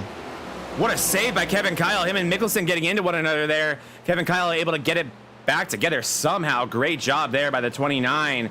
And that was a weird restart that we saw there. Me and Gina, a few of the cars in the second and third lane tried to predict it. They were wrong. They had to check up, and Applegate probably just giggled and drove away. It was the same result as before, but you can tell these restarts are getting to these drivers. They are sick of watching the leader drive away from them into such an exponential degree. It has become so indefensible to where if that's late in the race, says, oh no, Iverson around into Kevin Kyle hard. Oh, Iverson and Kyle, you can see the 51 of Mickelson into the infield wall as well. Iverson Big done. wreck. Iverson absolutely done. Look at that thing crab walking. Oh, that's sideways. Look, let's see if Kevin Kyle hits him one more time on the way by. I don't know if he's up to it, Kevin Kyle, or not, because his car is not much better. As Iverson can't even get that thing back to the pits. It's going to be the day for the 13, I believe, me and Gene. What a horribly unfortunate accident for Iverson, who really was never showing any type of speed today that we're used to, as we'll take a look at what happened here. Iverson just gets loose on his own. Bollinger gonna barely dodge this, I believe. And there's just nowhere for Kevin Kyle to go. And you see Mickelson get in the back of him, send Kevin Kyle straight into Tony. I don't think it was going to be that bad if Mickelson wasn't there. I mean, not like Mickelson could have done much about it, but watch how bad this turned into, me and Gene. Watch Kevin Kyle get lifted off the ground. Yeah, pile driver. Boom. Enormous. It was not going to be that big. And again, I'm not putting that on Mickelson. It's just so unfortunate for all the drivers involved. Yeah, you could see Gambrel duck below it, but everybody else pile drive in that situation. Tony Iverson already in the ambulance, going to the infield. Sure, care he'll be center. in here soon. Done for the day. He did a great job the other day. Tony Iverson joined the booth on for one of our Wednesday broadcasts, and what a natural, man, Jane. He'd even cuss once. No. Not even once. Can you believe it? Nice. All right, so it looks like Beverly is going to get the lucky dog. He will get one of his laps back. Ooh, brutal situation right there for the Racing Tyrants. Number 13 as Tony Iverson falls victim here. Iverson needing a big day But that is going to take him out. Another of our playoff heavy hitters vanishing from the field. And now up front, looks like Jay Dargert as well. Going to take it to the ambulance. Jay Dargert as well off to the infield care center. Mickelson going to try to get this fixed, but he's not going to stay in the lead lap. That was a lap down for Mickelson there, so any chance he had to win this race over. This will be another restart here, Mean Gene, and like we just saw, these drivers getting more and more anxious about the leader's advantage, trying to do something about it. Vulpes is going to have to take a chance here. He's going to have to go early. He's going to have to guess. He's going to have to guess, Mean Gene. If he's wrong, he's wrong.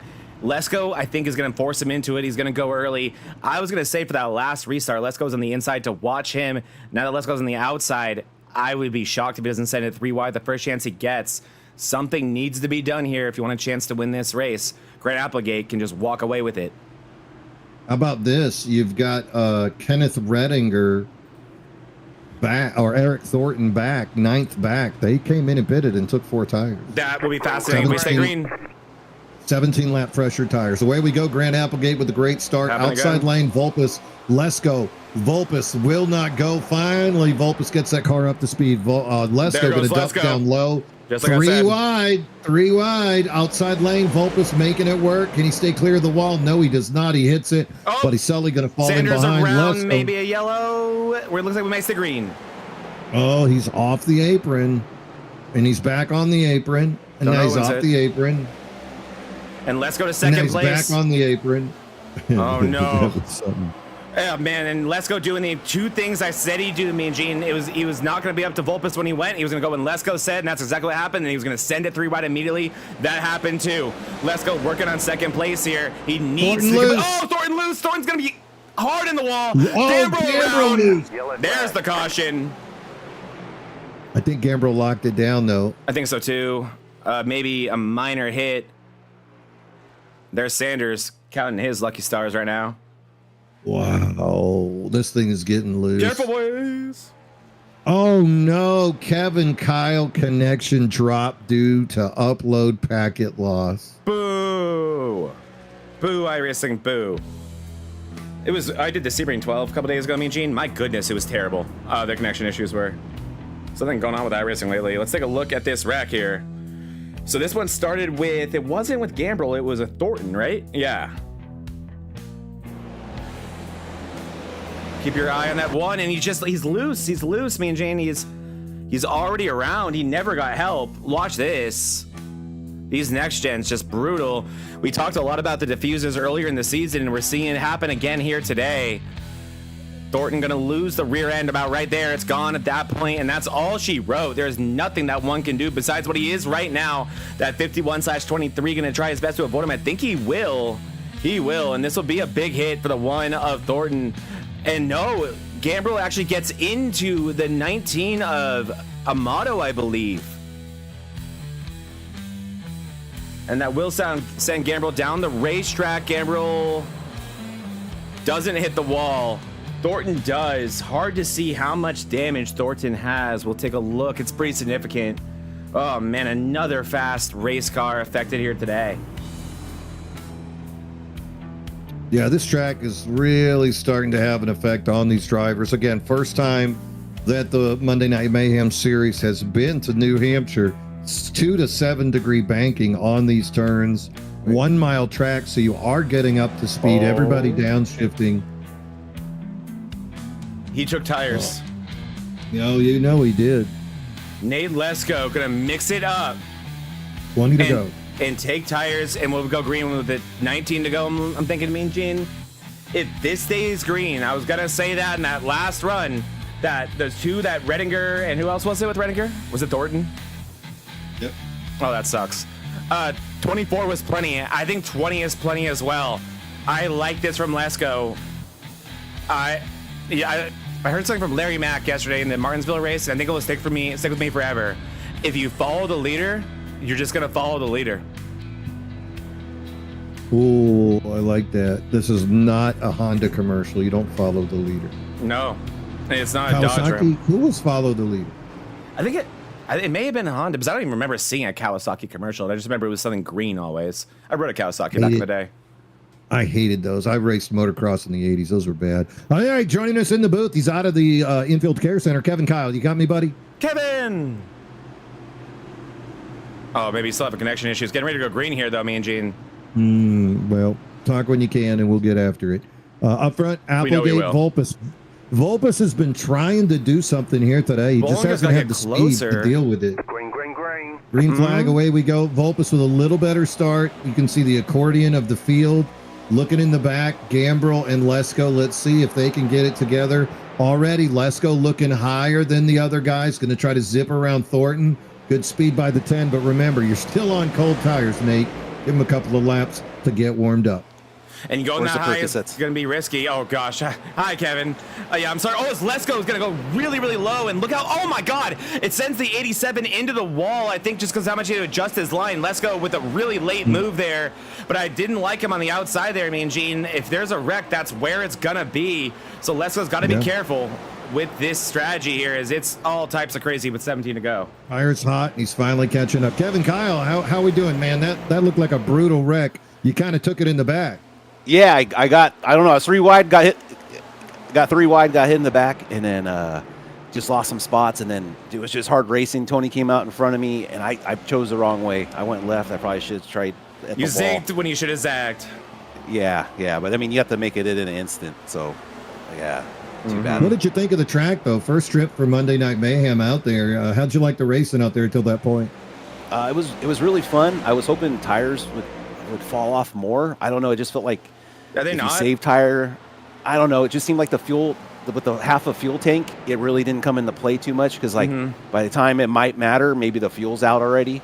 But I'll tell you guys an ARCA that was the same thing. It was 2 tires were at times better than 4, and the fall off at worst got to about 7/100ths, which is nothing at a track like this.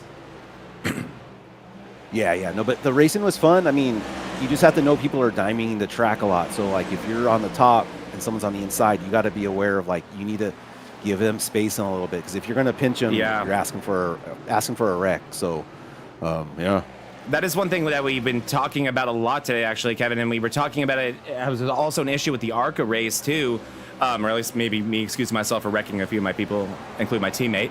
But was that an issue, too? Because it seems like this is a track where so many people approach it differently. Some people diamond it. Some people do the Gambrel line of using the apron. Some people like the top. Some people kind of like to just arc the whole thing. How hard was that to figure out in the next gen?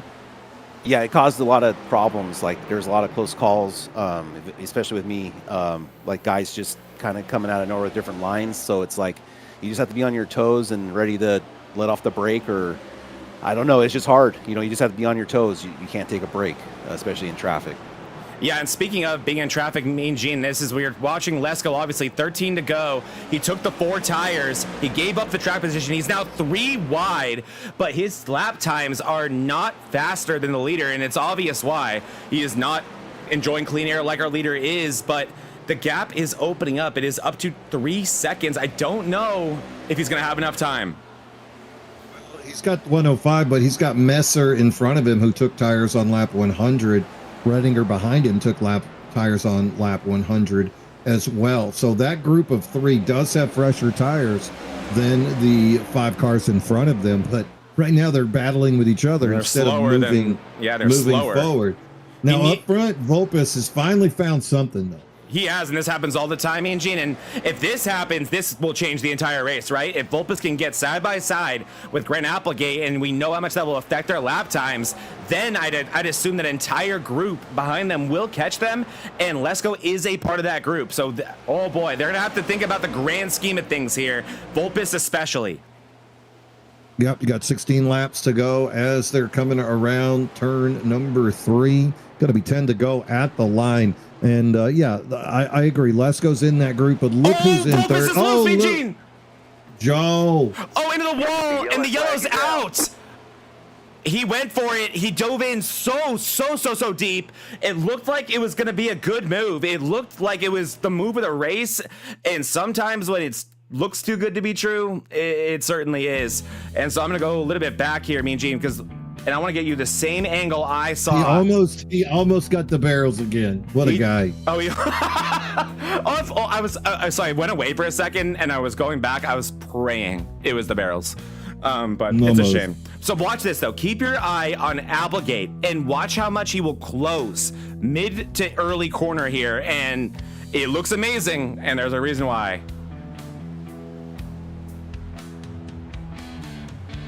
So look at that, just right there, he's there, and then she's just not gonna stick with them. It looked so good. Let's go for the onboard of Vulpes real quick, because I just got to see what that looked like. I don't put any fault on Vulpes for this one, me and Jane. Here he goes. Hard into 3 and 4, I'm sorry. Down to third gear. Lot of gas in there, a lot of gas. And she just didn't come around with him, did she? Oh, he missed him by a millimeter. He missed him by a millimeter. I mean, if Applegate's not there, he can straighten the wheel and accelerate out. And not worry about dirty air. Like, he didn't want to fade in that dirty air, too. I wonder if Applegate might have come off the throttle just a little bit, knowing where Vulpes was going to go, and denied him that lane. I think mid-corner he may have, me and Gene. I think mid-corner he may have seen that big dive in that we saw there from Vulpes and thinking, okay, he won't have drive off. I'm going to back it up even more then. I'm going to kill his drive off more than it already is. Oh, don't want to see that as Applegate with some connection issues. Oh, gosh, that'd be mortifying. And me and Gene, we got to bring this up because it's happening again. Look who's in second place. No. And if Applegate wants to complain in the Discord, now's your chance to fix it. Do you have YouTube? Open? Not open. Why? the second to last comment is something. I'm not going to read it on Oh, the is air. it not able? Oh, I might be able to pull it up and see it. Not publicly, but I might be able to. Yeah, I'll send it to you. Yeah, send it to me. I want to see it.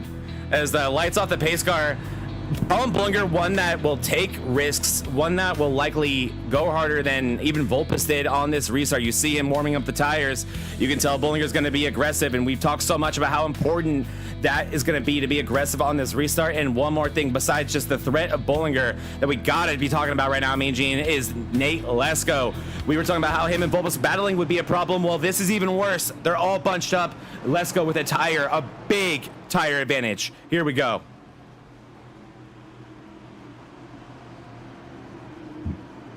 Okay, pace car out of the way. Away we go. Grant Applegate with the lead. Good jump. Gonna take off on that outside lane. Looks like Bullinger caught with his pants down as he is on the inside lane and sad. Oh, look at the speed of that black 51. Oh, my. No, that was Louis. What a maniac. Good job, Louis. Oh, that comment is something, Mean Gene.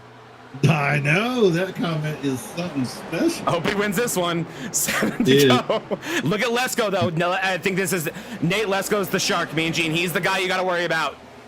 Yeah, well, Jay Stinson out there as well. Redinger, Buddy Sully, Brian Messer. Also, all these guys on newer tires than Grant Applegate. Applegate with the lead, though. Bullinger second. Here comes Nate Lesko. All these guys have won. Oh. Then you got Venom with Stinson and Redinger. Both these guys looking for their first win. Buddy Sully, Brian Messer. Lesko in the 53. A Bullinger side by side. Caution's out. Caution comes out. It's Louis. The big question will be who got it. And I think Lesko had not gotten it. And I was going to say the biggest fan. Oh, Lesko did get it. And I think he'd rather be in third. We will take a look at that wreck, but we will see what happens on this restart. That was looking perfect for Lesko. I don't think he wanted that restart. Wow, Louis just lost it. Yeah, here he goes into 3 and 4. Yep, just loses it through 3 and 4. Locks it down. Knowing that's a caution, but that's what happens at these short tracks when everything is the racing surface. So up front, me and Gene, Nate Lesko did complete the pass. According to iRacing officials, he will restart second. I have to say, I think that's worse. I think he'd rather be in third on this restart. Nonetheless, though, he's going to have a massive advantage. He should be able to clear Bullinger through 1 and 2, and he'll only have, I think are we going to overtime? Do you know? Sure, let's find out. I haven't seen it pop up. Yeah, not yet. This may be a natural restart, but if it is, it will be the length of an overtime restart. I'd be shocked if we have more than 3 or 4 to go when we rack this thing back up. The advantage is all Lesko right now, and oh man, I don't want to predict the future, Mean Gene, but Bollinger now, I think he'd rather be in third, right? He's in the catbird seat of two guys who are going to battle really hard for this trophy. I mean, if anybody's going to make the outside work, though, it would have to be Lesko on the newer tires. He took 4 back on lap 105. We've had a couple of cautions. Those tires are warm and they're good to go. So he can hold that out. Those tires are staggered and matched perfect. What I worry about more than anything, though, Mean Gene, and maybe Lesko will have something to say about it because he's been in the front row and he's been on both the second place car and the lead control car in his restarts. But it's not a matter to me right now of if he can do the top, because I agree with you, he can rip that top 10 times better than Applegate can with his current tire situation. But it's with these massive advantages that we're seeing on these restarts, will it even matter? And then there it is, Applegate reading our minds, or maybe listening to the broadcast. He's not even going to give it to Lesko. Applegate's going to be the control car, but he's going to be on the top. Very, very smart move, in my opinion, there by the 14. And so all this is about to me, Mean Gene, all this is about this one thing and one thing only. Right when we go green, right when Applegate goes, Lesko has to be there. He cannot go into 1 and 2, 4, 5, 6 car lengths behind him like what's been the case every other restart of this race. He needs to find something. If that means guessing and maybe getting a black flag, then so be it. Yeah, you're right, because if he hesitates, you're going to see Bollinger on that inside zip right by him. And then double down, you got a Jay Stinson directly behind you who's hungry like the wolf for a victory. It takes laps to make a pass here. It takes laps to make a pass here. Yeah, you're not just going to dive in and do it at once. All right, green flag. Away we go. Well, not terrible. That's the best we've seen all day. And you know he's going to have a better drive off, and he got to go single file. Lesko gets to choose his line. 2 to go, Mean Gene. This is going to be huge for Lesko on this exit here. He's going to want them to stay green because who knows if he'll be able to pull it off again. Lap number 124 going down the backstretch, looking to go into turn number 3. Lesko down on the Gambrel line. Meanwhile, Parham up into the wall, still rolling behind them. Up front, it is still Applegate. He is going to lead us across the start-finish line. White flag going into 1. Lesko's going to have to focus on his drive-off here. It's not about this corner now. It's about 3 and 4. There's the drive-off. He's going to be able to get side-by-side. He's going to be able to go to the Gambrel line. That's what you should do right now if you're Lesko. Let's see what he goes with. Turn number 3, Lesko brings it up high, dives it down. He's into the Gambrel line. Outside lane, look at Applegate, wrap it. Look at the exit speed of Applegate. Finish. To the wall, into each other, and they're battling again. And just like when you won at Miami. That is, Mean Gene, I kid you not, that is a mirror image of the ARCA finish. That is hilarious that just happened. I was the Nate Lesko car in that situation. Oh, man, wow. 2 amazing finishes, 2 identical looking finishes. This track, so difficult. I said that Lesko should go with that. He went with the move I thought that he should do. Grant Applegate read it like a book, though, Mean Gene. I go to Lesko's celebration when he goes into the pit. His celebration, or lack thereof? Yeah. I heard it. He congratulated him on the this is Lesko congratulating himself. This is what I wanted to do after the race. After mine. He's like, oh, I got second place. I know what to do. Yep. I know what that feels like, Nate Lesko. He gave it his all, Mean Gene. He did the right move. And what I really appreciate about Lesko, too, is him, and why I wanted him to take that line more than anything. That was the clean way to do it. You weren't going to hit Applegate that way, and you're giving Applegate a chance to run the top. If you can have the best 3 and 4 of your life, you can win this race, and that's what Applegate did. He deserved that. Lesko did everything right. Look at his buddies. He's got his buddies over there. Speaking of Buddy Sully and Tony Iverson, a couple of racing tyrant teammates, all of them spinning around victory lane, just having a big old time. Yes, congratulations there to Grant Applegate. Getting second was Nate Lesko, inches away, and Colin Bollinger is going to finish on the podium with them. Kenneth Redinger comes home in 4th. Buddy Sully, 5th place here today. Good run by Buddy as he's starting to get back on the winning wave, or on the upward tick of the playoff picture, I should say. Yeah, Buddy Sully doing a great job. That's one of his better finishes in a while. Gambrel somehow recovers for a 6th place. Great job from Gambrel. Jay Stinson going to wind up in 7th. Parham, his teammate, over in 8th. Brandon Guerin, he was involved in quite a bit today. He's going to hold on for a 9th. Great job from Brandon. And Brian Messer is going to round up the top 10 as Vulpes. We saw him with that late incident. He's going to wind up 11th. Wow. 12th going to be Eric Thornton. 13th, Tom Lester. Louis comes home 14th. The Colonel, Jack Sanders, 15. Jeff Herman, 16. Wyatt Mickelson, rough day for the playoff driver. Going to finish 17th. John Beverly, 9 laps down after that hard hit we saw. Tony Iverson did stay out and grind it out for a 19th place finish. Kevin Kyle, 20. And then the used car lot begins. Novella, 44 down. Jay Dargert, 45 down. Craig Schroeder, inside wall. Yeah, Ryan Ryan Holla. I Holla, see in 26th. Hunter Hall, and Nick Mills. Look to the far right, though. There's only one way that would happen, Mean Gene. Did the button get pushed? No, they DQ'd him. The button got pushed. Yeah, that means that they viewed that wreck as intentional, and they DQ'd him. Or else he would have finished in 22nd. 21st, I'm sorry. From what we saw, I don't agree with that. He's not in. He's also not in. And I could be putting words in their mouth, or I could be making assumptions, Mean Gene, but correct me if I'm wrong. What other way are you 39 laps down, finishing 1 spot behind a car that's 124 laps down? Don't have the answer to that. The only way I know is a DQ. So we'll see. We'll give you more info on the other side. That'd be a shame. That'd be a shame. Well, that is going to wrap us up for our race portion of the show, but do not go anywhere, as we are going to have a post-race show. You just watched the MRL Race to Victory 125, where we see an amazing win at Grant Applegate's 2nd win of the year, barely inching out Nate Lesko at the line. Congratulations to all the drivers here today for their work, and thank you to you at home for your support of the Victory Junction here during this MRL fundraiser. That's going to switch us over to the post-race show, which is no longer the High Side Hustler post-race show. It is now After the Mayhem, brought to you by the Racing Tyrant. Oh my gosh, I think I still have a logo for that somewhere. Maybe. I'm gonna look it up, thank you, Tony Iverson, for your support of the post-race show all year long, and we're going to go ahead and pull in our winner and give him a chatty poo. I'm going to try to be find Mr. Grant Applegate. Grant, you got your ears on? Yes, I do.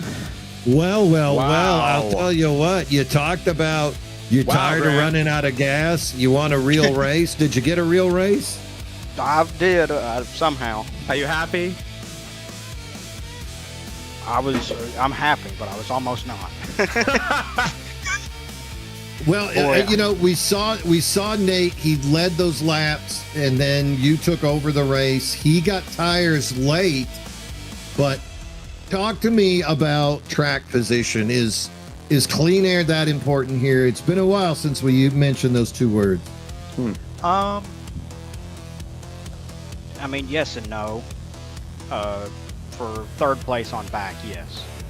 I mean, but if you all have seen the first 30 laps, the guys who were 1st and 2nd finished 1st and 2nd. So, yes, dirty air was awful, but I mean, if you're fast enough, dirty air doesn't matter.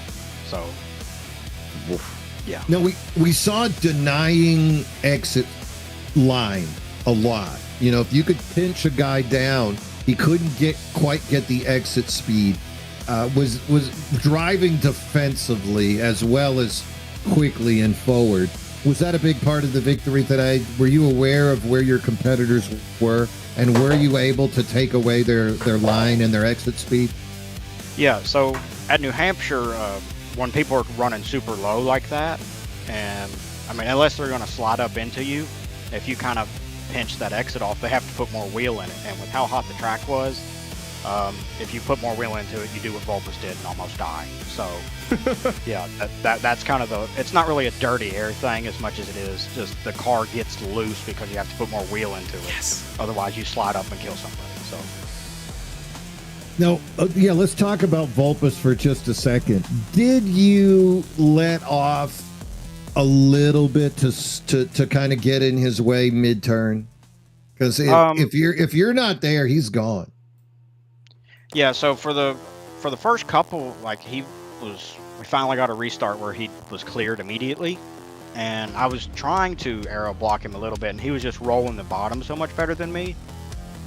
So then I kind of just moved back to my line, and my line was exiting at the bottom lane of the banking, and since I went back to running my line, he got the big run through the center of the corner because he's running so low, and then just timing wise worked out perfectly to where he ended up trying to exit the corner as I'm hitting my line, and obviously again just had to put a little more wheel into it, or he gassed it up a little too hard, and it spins out. But yeah, it was sketchy off of both turns when we had 110 track temp or whatever it was. Well, it looked like a beautiful piece of driving when you pulled that move, and Vulpes basically took himself out of contention. One more question on my part. It's going to be Colin pitted at a very strange time in the race. You matched him. Was that part of your plan to match Colin, or did that just fall into the strategy you went into at the time? What was there a coincidence? Was it a coincidence, or was that a planned response? So on my end, my fuel mileage was way worse than everybody else's. I guess it's just because of the lap speed I was running, but like my teammates were like, yeah, we're like 2 to 3 laps to the good, and I'm like, I'm 1 to 2 laps short. So then we got that quick caution, and I was like, okay, I'm just going to pit here, take the track position loss now, and I've got 80 laps to gain it all back. So I went ahead and pitted there, and I'm assuming Colin had the same thought process of just, let's pit, put the gas in it, and we are guaranteed good to go. We can push as hard as we want. But yeah, I don't know. My teammates were sitting there. I was at I think it was 38 laps estimate fuel or something like that, and they were all talking like, yeah, I'm at like 41, 42. I'm like, what the hell are we talking about? The pitfalls are being fast, me and Gene. But we literally were wondering if it was like, is he just thinking like, you know what, I'm just gonna do what he does, and I'll just beat him that way. Like we thought you were just gonna match him today. So yeah, we were wondering what that was. Yeah. Then you pulled away. It's a good pit call on both me and Colin's part. Is what I'm doing. There you go. Maybe there's something to that. Yeah, and then you just had the speed. You pulled away, and he got stuck in the middle of all that battle. And I think that's, definitely what gave you the advantage to have that clean car at the end. And then the battle with Lesko. I mean, you guys, when he took his victory at Iowa, you were there. Y'all were banging. When you took your victory at Homestead, he was there. Y'all were banging. And once again, do you two guys just have similar driving styles? Are you both just good at the same type of tracks? Talk to me about the skills of your competitors. Well, first and foremost, I want you to know that me and Lesko are not banging at any point. Okay? You guys are banging like pretty much every Monday night. We've been seeing. No, we're rubbing, because rubbing is racing. Okay? There you go. There you go. So guys, you're like second or third base, not quite all the way there yet. We're not at home base. I try not to go to home base. Only one of you goes there. The other one has to stay at. He's a good-looking bald man too. He's a good-looking man. But yeah, no, I guess we're just both good at the same tracks. I mean, it is kind of what it ends up being. Because I mean, it'd be one thing if it wasn't 3 tracks in a row where like me and him both drove away from the field. Like, I mean, it's one thing to me and him be racing because we're the same speed all the time, but the 3 races y'all just brought up was me and him kind of running away with it. I mean, we were seconds ahead of everybody else when green flag run's going. I know I'm talking all high and mighty about myself, but I've had a rough 3 months. Rough 3 months on this game of just not being able to finish a race, not being able to run up front and dominate a race like I feel like I should be able to. So just finally being able to be like, yeah, I'm going to win next week. It doesn't matter what you all do, and then show up tonight and do what I did the way I did it. I'm Gene, very happy about myself. Are you going to tell him about the comment? No. Okay. Let him look at it. I'll tell you off air. I got you. But yeah, let's go thing. I think we're just good at the same type of tracks. I mean, again, the Iowa race, me and him were 1-2. I've from what I remember, several seconds ahead of everybody until I was an idiot and choked off of turn 2. But I mean, the into Homestead, we're sitting there rubbing and everything else, and like we still won by 2 seconds. We're sitting there halfway wrecking one another. So not banging. We come into line. Yeah, we're rubbing. Anyway. Sorry. Well, anyway, very exciting for us. Yeah, it's awesome to watch. Second win on the year, guaranteed a playoff position, and now moving up even further with the regular season battle. And that championship. Yeah, so much excitement, and playoffs on the horizon. One more race next week, of course. You guys will be at Darlington, and then we will roll into the playoffs. Congratulations on the win. Oh, yeah. Anybody you want to give a shout out to here tonight, Grant? Just first and foremost, shout out to my teammates, especially Buddy Soley and Eric Thornton there towards the end of the race. I mean, they were up front with me and were helping me with the picking lanes and keeping Lesko and Colin kind of away in a way. Obviously, that last restart, they were both on my bumper, but if they had more than one chance at me, they probably would have eventually gotten by me, just because that's how racing works on a restart. But yeah, just thanks to them for giving me a place to have teammates, and always appreciate the teamwork. And another shout out to my good buddy Jordan Fisher. He helps me a lot, and me and him work all the time on stuff anymore. So just me and him trying to help one another be faster, and I feel like that's a big reason why I was so good tonight. Was I can go practice a race with him, and in the middle of the week, whenever I need time, and even though he doesn't race over here, he will help me out. So big shout out to him and Fish Speed and all them. So, and then obviously y'all putting on the show, Joe Volpus giving us a place to race, and you all putting the broadcast on. It's a big deal. I don't feel like enough people realize how big a deal it is for the admins that give us a place to race, Beverly, all them. So yeah, just appreciate everybody. I know last week I kind of had a meltdown because racing. But yeah, just I want everybody to know that I do enjoy running over here very much. So there it is, race winner Grant Applegate with flowers for everybody. Man, go enjoy your win, dude. Hard earned, very exciting to watch. Yes, sir. We enjoy you, Grant. Congratulations, man. Flowers for everybody I mentioned. There was one guy that I have some issues with. Y'all may have seen it. I don't know if you did or not. But no. You didn't mention your teammate. I assume there was a comment, and the comment was from said person. No, we have no idea. We have absolutely no idea what you're talking about. I have no idea what you're talking about. I've never even heard anything like that. You don't even know how to read, man. Yeah, I've never even read before. Yeah, I don't know what you're talking about. That's crazy. Definitely didn't happen. That's insane. Yeah, that's crazy. All right. Thank you, brother. Go celebrate, dude. You deserve it. Great win. Thank you. Y'all have a good week. What was he talking about? I don't know. I don't know what he's talking about, but got that second win of the year over Congrats Mr. to Grant. Lesko. Yeah, good win right there. All right, so speaking of, let's see if we can find Nate. There he is. Oh, and of course he jumps right up to Nate Lesko. I'm gonna pull Nate right out of that shit. Drop him off in Gulf Coast for just a second. Drop him off in DDI. This thing is a long way down. There you go. You got him. Well, what's going on, Nate? We got you? Yeah, I got you guys. All right, man. Wow, what a show you put on today. Looked like, it was hard to tell who the fastest car overall was. You put it on the pole, you led a ton of laps, and then you made a really, I thought, awesome choice at the end there to put on those tires. I think a little bit later than everybody else. You're obviously the most advantageous one. So we have a couple things to go through. I guess let's just start at the very end. If you watch back the broadcast, we were calling that inside apron line, the Gambrel line. He was the first one to start doing it. You were one of the later ones, and you really had that figured out. And I was screaming, take that line, take that line. You take it. I thought you had it. What was going through your mind through 3 and 4 on that white flag? I really wanted to send it in there deep on 3 and 4. Thought I couldn't, or I could, but I didn't want to turn it into a shit show. So yeah. So I just wanted to keep it clean, get alongside of them, and drag race down to the end. Although I am tired of this, I don't want to do this again. Next time he's gonna have to like go on the wall or something. I don't want to. I completely agree. It's like once you go through a few of those, you're like, I don't care who it is, teammate or not, anybody. I'm sorry. I'll apologize afterwards.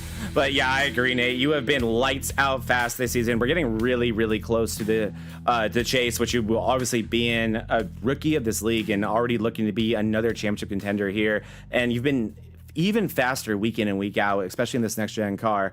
So take me through today. I guess take me through that decision making on that pit stop with going green with about 20 to go when you took those 4. What led you to that decision, and what was going through your head as you guys were getting ready to go green there? I thought Grant was faster on the long run, so I don't think I was gonna beat him, especially when with lane choice up front, he was always gonna keep me. He wasn't gonna let me follow him through on the restart, so he was always gonna keep me back there. So I just had to do something different. Yeah, I was. When you did that, I said the same thing to me and Gene. I was like, I heard Larry McReynolds yesterday at Martinsville say something that I hadn't heard him say before, but it's gonna stick with me forever. And he was like, if you follow the leader, you're just gonna follow the leader. And I was like, oh my God, that's so true. You got to do something different. And so I love that. I would have done the same thing. And if it makes you feel any better, man, so we do the doubleheader here with the ARCA series, and I raced in that league, and I lost that race the exact same way you did, by the exact same margin in the exact same way.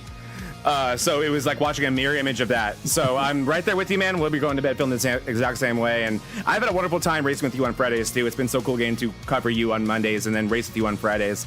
So it's been just a blast getting to see both sides of that with you. And you have been such an amazing addition to this league. And now you're going to go into a really competitive chase. So what are your thoughts as we have one more race left until we get to that? And then obviously you're in it. What are your expectations going to that chase, and what are your what's going to be your approach? Is it going to be more of a win at any cost there, or are you going to be focused more on points racing as we get to that? Just consistency. So if the wins happen, great, but I'm making sure I don't have any terrible races in there would be good. So just continue to run up front, hopefully keep the car clean, and hopefully get a win or two in there. Yeah, it's going to be so much fun to watch you. It feels like every year we're getting someone like you. Last year was Applegate, and he goes on to win the championship. And you're like, not sure if you know this yet, he hadn't even won at this point yet. He didn't win until the last race of the year. So you're already at a better pace than that. So yeah, it's looking good for you. I would not be discouraged one bit. As long as there's no fuel mileage races. Grant said the same thing. I'm over those too. Yeah, it was nice for today not to end up being that. And then next week going to be Darlington, right? Yeah, we're going to Darlington next week. So that's going to be likely, hopefully, not a fuel mileage race since the racing surface is so small there. How are you feeling about that one going to Darlington, last race of the year? I love that track. What are your expectations for that one? I like that track. I don't know how I stack up with everyone else around here. I was hopeful I would just be fastest outright on this track, and that wasn't the case. So I don't know what to expect. We'll see. I like the track though. Yeah, and again, it's tight track. It's going to be, I'm sure, enough fuel mileage. There'll be some cautions in there for sure. Yeah, and I expect it to be, I think, similar in terms of who's running up front. Obviously, a very, very different track here in New Hampshire than Darlington. But one thing that they both have in common is they were, from what we could see, just absolutely brutal. So many self-spins, so many people racing the track versus their opponents here today, and I would expect the same at Darlington. But amazing job today, as always, Nate. Always such a pleasure to get to talk to you and to watch you do your thing. Any shout-outs you want to give before we let you out of here? Yeah, I was thinking about, what am I gonna shout out if I have an interview? And I was driving, and I saw those paint jobs by Tony Iverson and Buddy Solly, and they look amazing. I know they just recently rebranded and changed some of that, so looks amazing on the track. Shout out to those guys. Hell yeah, Nate. Well, thank you so much, man. Congratulations on the second place finish in a very, very successful day, and overall great season. You'll see on the broadcast, I already have it on the screen, Rookie of the Year, because it's going to be you. What a season, man. And we'll talk to you very soon, I'm sure. All right, thank you. He's fast. Yeah, we don't have to tell him who made those paint schemes. Do you know? He's fast. Do I know? Yeah. Smith? Yep. That guy, he makes some incredible paint schemes. Got the Yoda on the Yoda. I think he might be back one day. We'll see. And I'm sure this next guy will bring him up. Maybe. You want to take odds on it? Oh, man. We're going to Kalshi this thing? Yeah. Yeah? All right. I'll bet you a quarter well, I mean, he's gone. I see. That's the thing. I want to be on the side that he does because I want him to, and I think he will. All right. If I don't ask him for the shout out, he won't. All right, let's pull him in. We'll both do each other a quarter if he does.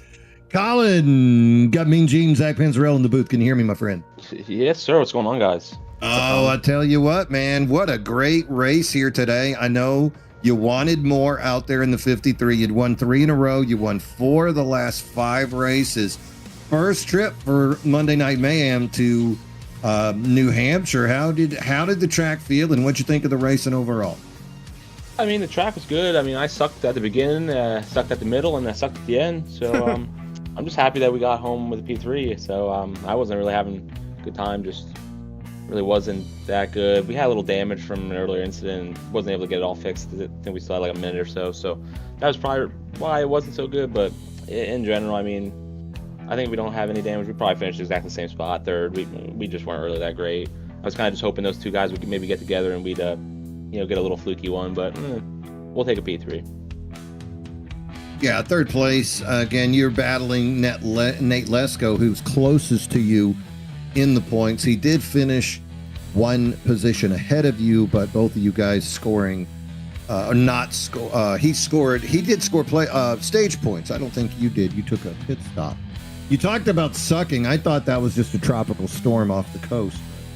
I guess it was the 53 getting used to the track. All jokes aside, Colin, the regular season for you has been a success so far. We're still waiting for the points to pop up. MRL officials are reviewing the incidents between the number 20, the number 77, and the number 25. So yeah, we're not going to get those tonight. Between those 3 under review. Did you get to see any of that fun, Colin? No, I heard a bunch of whining, and maybe it's just, maybe it's not. I was too busy sucking in the back to really pay attention to it at that point in time. But no, I mean, I really didn't hear nothing. All right, let's talk about the way the cars were going around the turn. We saw some people rolling, and then people started going below the apron.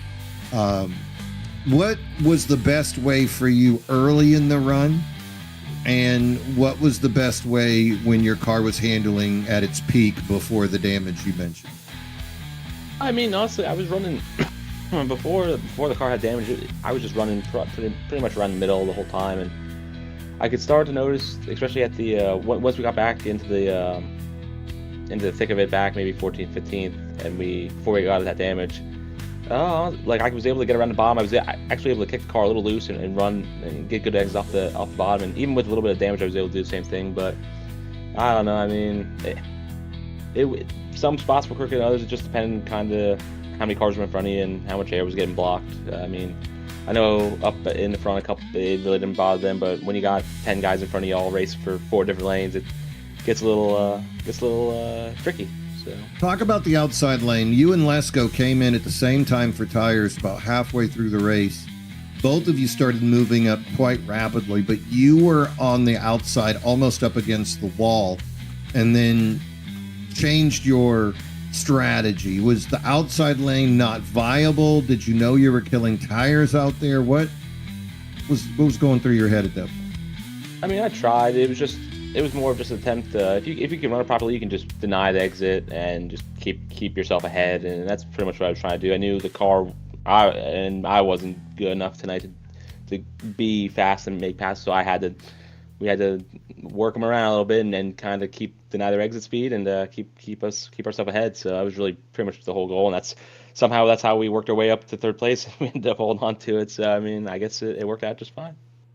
Yeah, it was fun to see how many different ways cars could go around this track, and as I mentioned, some people going below the apron. Did you try that a couple of times? Oh, we dove it in there hard enough. I don't got enough to, like I said, the car wasn't good enough, and I wasn't good enough to get it all the way down there, so we didn't even try it. But we got down pretty low. I think there was a couple times maybe the left front would scrape the white line going into 3 and 4, but we weren't running the pit entry. Exactly how I was. It's just like you got to park it to make it work unless you can figure it out. You got to park it so hard to get down there. It's a weird one.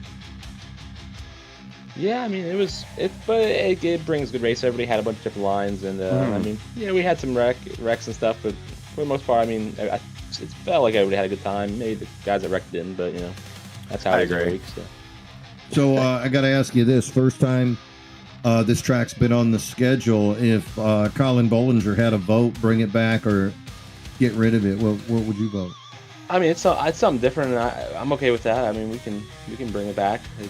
Just because I'm not good at it doesn't mean we gotta just veto it. You know, just like these fuel mileage races, you know, we want to start vetoing them just because somebody keeps winning them. You know, that's just usually how it goes. You know, you make that joke. We when you came into pit, pretty much almost by yourself, we saw Applegate come in at the same time, and we made that joke.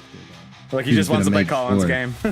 He was going to make sure you did not have more fuel than he did, and he didn't care if he had to restart in 25th place. You're in their heads, Colin. You're in their heads. He was going to have enough gas. I mean, I think he was. Yeah, we were in the back at that. Not in the back, but I think we were 7th or 8th, and I think he was up in the lead at that point to pit. So, I guess in a way we were following him, but I was pitting regardless. I just wanted to make sure we made it. And, we made it by about 30 laps with all the cautions, so I guess we really didn't need to pit there, but it is what it is. You didn't know then what you know now. That's, right. That's how it works. That's racing. So, Colin, anybody you want to give a shout out to before we let you go here today? I mean, it's the same guys. You know, Dan Plant Smith, he puts on apparently every paint scheme in the freaking racetrack these days. You know, can't keep nothing sacred around here. He's doing everybody else's stuff. I mean, unreal. But I agree. Yeah, just all those guys at Team Delusional, you know, wherever they're at tonight. I don't know where they're at ever. So you're watching wrestling, man. Are you just racing in Discord alone? Poor guy. Danhausen's on WWE now, man. They're watching that. You are cursed. Yeah, Sean's in there, but he kind of don't talk. He's off doing something or eating or whatever Sean does. So, yeah, that's really about it. And then last but not least, you guys, you know. Even when I don't win, I guess I'll still watch broadcasts and see how much fun you guys were having, you know. More than I do. Well, we appreciate it. Thank you for being a supporter. Thank you to all the fans at home also for your support. Hope you enjoyed what you saw. And you just got done talking with Colin Bollinger, the number 53 King of the North, coming home 3rd, getting ready for Darlington next week. Thank you so much, Colin. Have a great night, dude. You deserve it. Great round, Colin. Go Celtics. Yep, thank you, buddy. So didn't win this time, but you know he'll be back with a vengeance at Darlington. Just like the Terminator, he will be back. And Darlington's, it's going to feel like a Bollinger track again, Mean Gene. I think it's going to feel a lot like today did. Applegate, Lesko, Bollinger, Volpis, Iverson, Redinger, the cream of the crop. Soli, too. Soli is a lights-out driver at Darlington. Such a technical racetrack, but I think today was weirdly, I don't think they expected it going in, but a good precursor for what they're about to have to deal with at Darlington. It's going to be worse at Darlington, but it's going to be equally as brutal in terms of unpredictability with the race car, just how quickly things can go wrong. It's going to be a fun one, Mean Gene. I think a lot of these drivers, lucky there's a win, or not lucky, very happy right now that there's a win in you're in, and others really, really stressed and probably hoping that they handled their business today so they didn't have to go into Darlington needing a good day. Yeah, I tell you what they will have, though, going into the race next week at Darlington is a sweet VRN fish speed track guide for Darlington. Yeah. So they will have the ability to go check that out. That one is already up. You know, Jordan Fisher, Zach Panzarella putting these together. So they can go check that out, get some information on how they would want to best get around the Lady in Black next week. It is. And we know it pays off. Because we've seen a lot of people do very well that attest and subscribe to that. Yeah, a lot of specific people do very well with that. But yeah, I mean, the biggest thing about the Darlington one, Mean Gene, is that's the first track guide for those who have not seen it, because wow, the views and the response from that and the subscriber gain, so awesome. Thank you all so much. Those of you who are watching now who have watched that, thank you so much for the support. Even those who are watching the broadcast and just watch those, just watching that video means more than you know, and throwing a like on that, especially those ones that are evergreen videos, and those are ones that are going to stay up on YouTube, right, as videos, not live broadcasts, goes such a long way. So thank you to all of you for that. But beyond that, Mean Gene, that was the first track guide where we show telemetry. So you have Jordan Fisher's live telemetry on that one, and man, at Darlington is that not only so important, but it's so fascinating from a driver like Jordan Fisher. His throttle work is wild to watch when you see it on telemetry. It opens up your mind so much to things that you never, I guarantee you, if you have not seen it yet, I guarantee you there's going to be something on there that you're going to think, I never would have ever thought to approach this track or even racing on an oval like that, but that's brilliant. And then you go on the track, you try it out, and you're like, why wasn't I doing that all along? And that, what Jordan Fisher has shown me in a next gen car has applied to ARCA, it's applied to trucks for me. He's taught me so much. Cannot recommend those enough, and Darlington will be that much better if all of you boys watch it, because that track is, in my opinion, I don't even think it's close. I think it's the hardest one we go to. The way people dive it into 1 and 2, the way you have to. Mm-hmm. Yeah, and you got to make that adjustment mid-turn. Yep. To come out of 2 clean, or you're just not going to have exit speed. Exit speed, everything at Darlington, or you will get destroyed on those straightaways. And that's also... oh, go ahead. Sorry. Go ahead. No, go ahead. That's another thing we do actually talk about. Like, that actually does lead me into my favorite thing about that track guide is what you were just talking about, because it really is that you dive it into 1 below the, or half your car below that white line on the bottom. It feels so unnatural. It feels like you're just trying to wreck the race car, and then you shoot and how back much up. You back it up. Oh my and gosh! How much right? you're backing it up is absurd. It's insane, because if you're not steering down out of 2, you're not going to make the corner. And if you don't make the corner, you don't get to check up. No, you're going in the wall, guaranteed. And so the way that I've always heard it from top drivers, and me and Jordan actually didn't talk about that before the track guide, I asked it to him live, is the best way to approach Darlington is that is 2 sets of corners. There's 6 corners at Darlington. 1 and 2 is with that down part and up to the wall, and 3 and 4 is getting back down through what is normally 2. And then there's 5 and 6, which is 3 and 4. That's the way I think you're supposed to approach Darlington. I asked Jordan that on air while we're recording it, and he says, yeah, that's exactly how I view it. So first of all, so reassuring to hear from a driver at Jordan's level that I'm approaching racing the right way. But also, that is the type of stuff that, like you were just talking about, Mean Gene, if you don't approach that turn 1 and 2 at Darlington with a very, very specific game plan in mind, it's not going to be repeatable. You're going to destroy your race car before you know it. You need to really, really understand that corner, and we break that thing down so in depth. And yeah, I could not agree with you more. And do you not feel like that's the best way to look at it? It really is like a 1, 2, 3, 4 through that 1 and 2. Yep. And if you do not get an idea of how to come out of 2 with some speed, you're done. Somebody's going to get next to you. And you know what happens when you're too wide coming out of 2? Yeah. Yeah, exactly. And then 3 and 4 is where you're going to get past. T-bone. You're going to get the T-bone. We're going to put the T-bone graphic up. It's a fascinating track, Mean Gene. I love it. I was actually just watching a thing on Reddit too, where people are talking about what corner you're really good at, and then so many people said, oh, I'm really good at 1 and 2 in Darlington, but I'm not good in 3 and 4. And then I was thinking, then you're not good in 1 and 2, because if you were good at 1 and 2, then 3 and 4 wouldn't feel so bad. You're killing your tires in 1 and 2, and that's why 3 and 4 feels awful for you. And that is another thing that we talk a lot about in that track guide, and that's a big thing that I love about Jordan too, is it's so much about how to approach the race, not so much about just how to be fast. How do you mentally approach it to make sure, like we're talking about, it's not a fluke that Colin keeps winning these races. He's a racing genius. That's why he's always up front at the right time. He knows exactly what he wants to do on the track, and then the other cars are just added data for him to make those decisions. You know, if you're any good racer, you guys at home who race, you know this, you're racing the track. You're trying to hit your marks, and it's about those consistent laps. You know, you want those consistent lap speeds, and that's what's going to give you the ability to finish strong. And that's exactly what the videos are about. Check them out. Track guides. Go to the Vortex Racing Network on YouTube. Go to videos. Check it out right there. More videos dropping this week, so you're going to want to pay attention. Speaking of things dropping on the Vortex Racing Network, you are going to want to make sure you are subscribed, because this week is just getting started. Tomorrow night, Dennis Puckett, Big Truckin' Tuesday, the playoffs. are underway, and it is elimination time tomorrow for those guys and gal, as they only have 2 race rounds, and the round of 12 about to end. Oh, there was Nick Mills and Eric. Yeah, that was a lovely picture. Saw that. And so tomorrow night, you're going to want to check it out, as finally we got Joe out of the booth for one night. We're going to have a party. Oh, we can finally have some fun. Yeah, Joe's out of the booth. We're breaking out the good bourbon. So it's going to be a party. Join us tomorrow night. We might have a guest. We might be bringing in somebody else. Reaching out to Johnny Replay, maybe see if he wants to come in on a Tuesday night and drink some of the good stuff. Maybe break out that Pappy out here in the booth. Wednesday night, MRL DDI Moonlight Truck Series, the All-Star Series. Best drivers across all 3 of the leagues that we are covering, doing battle.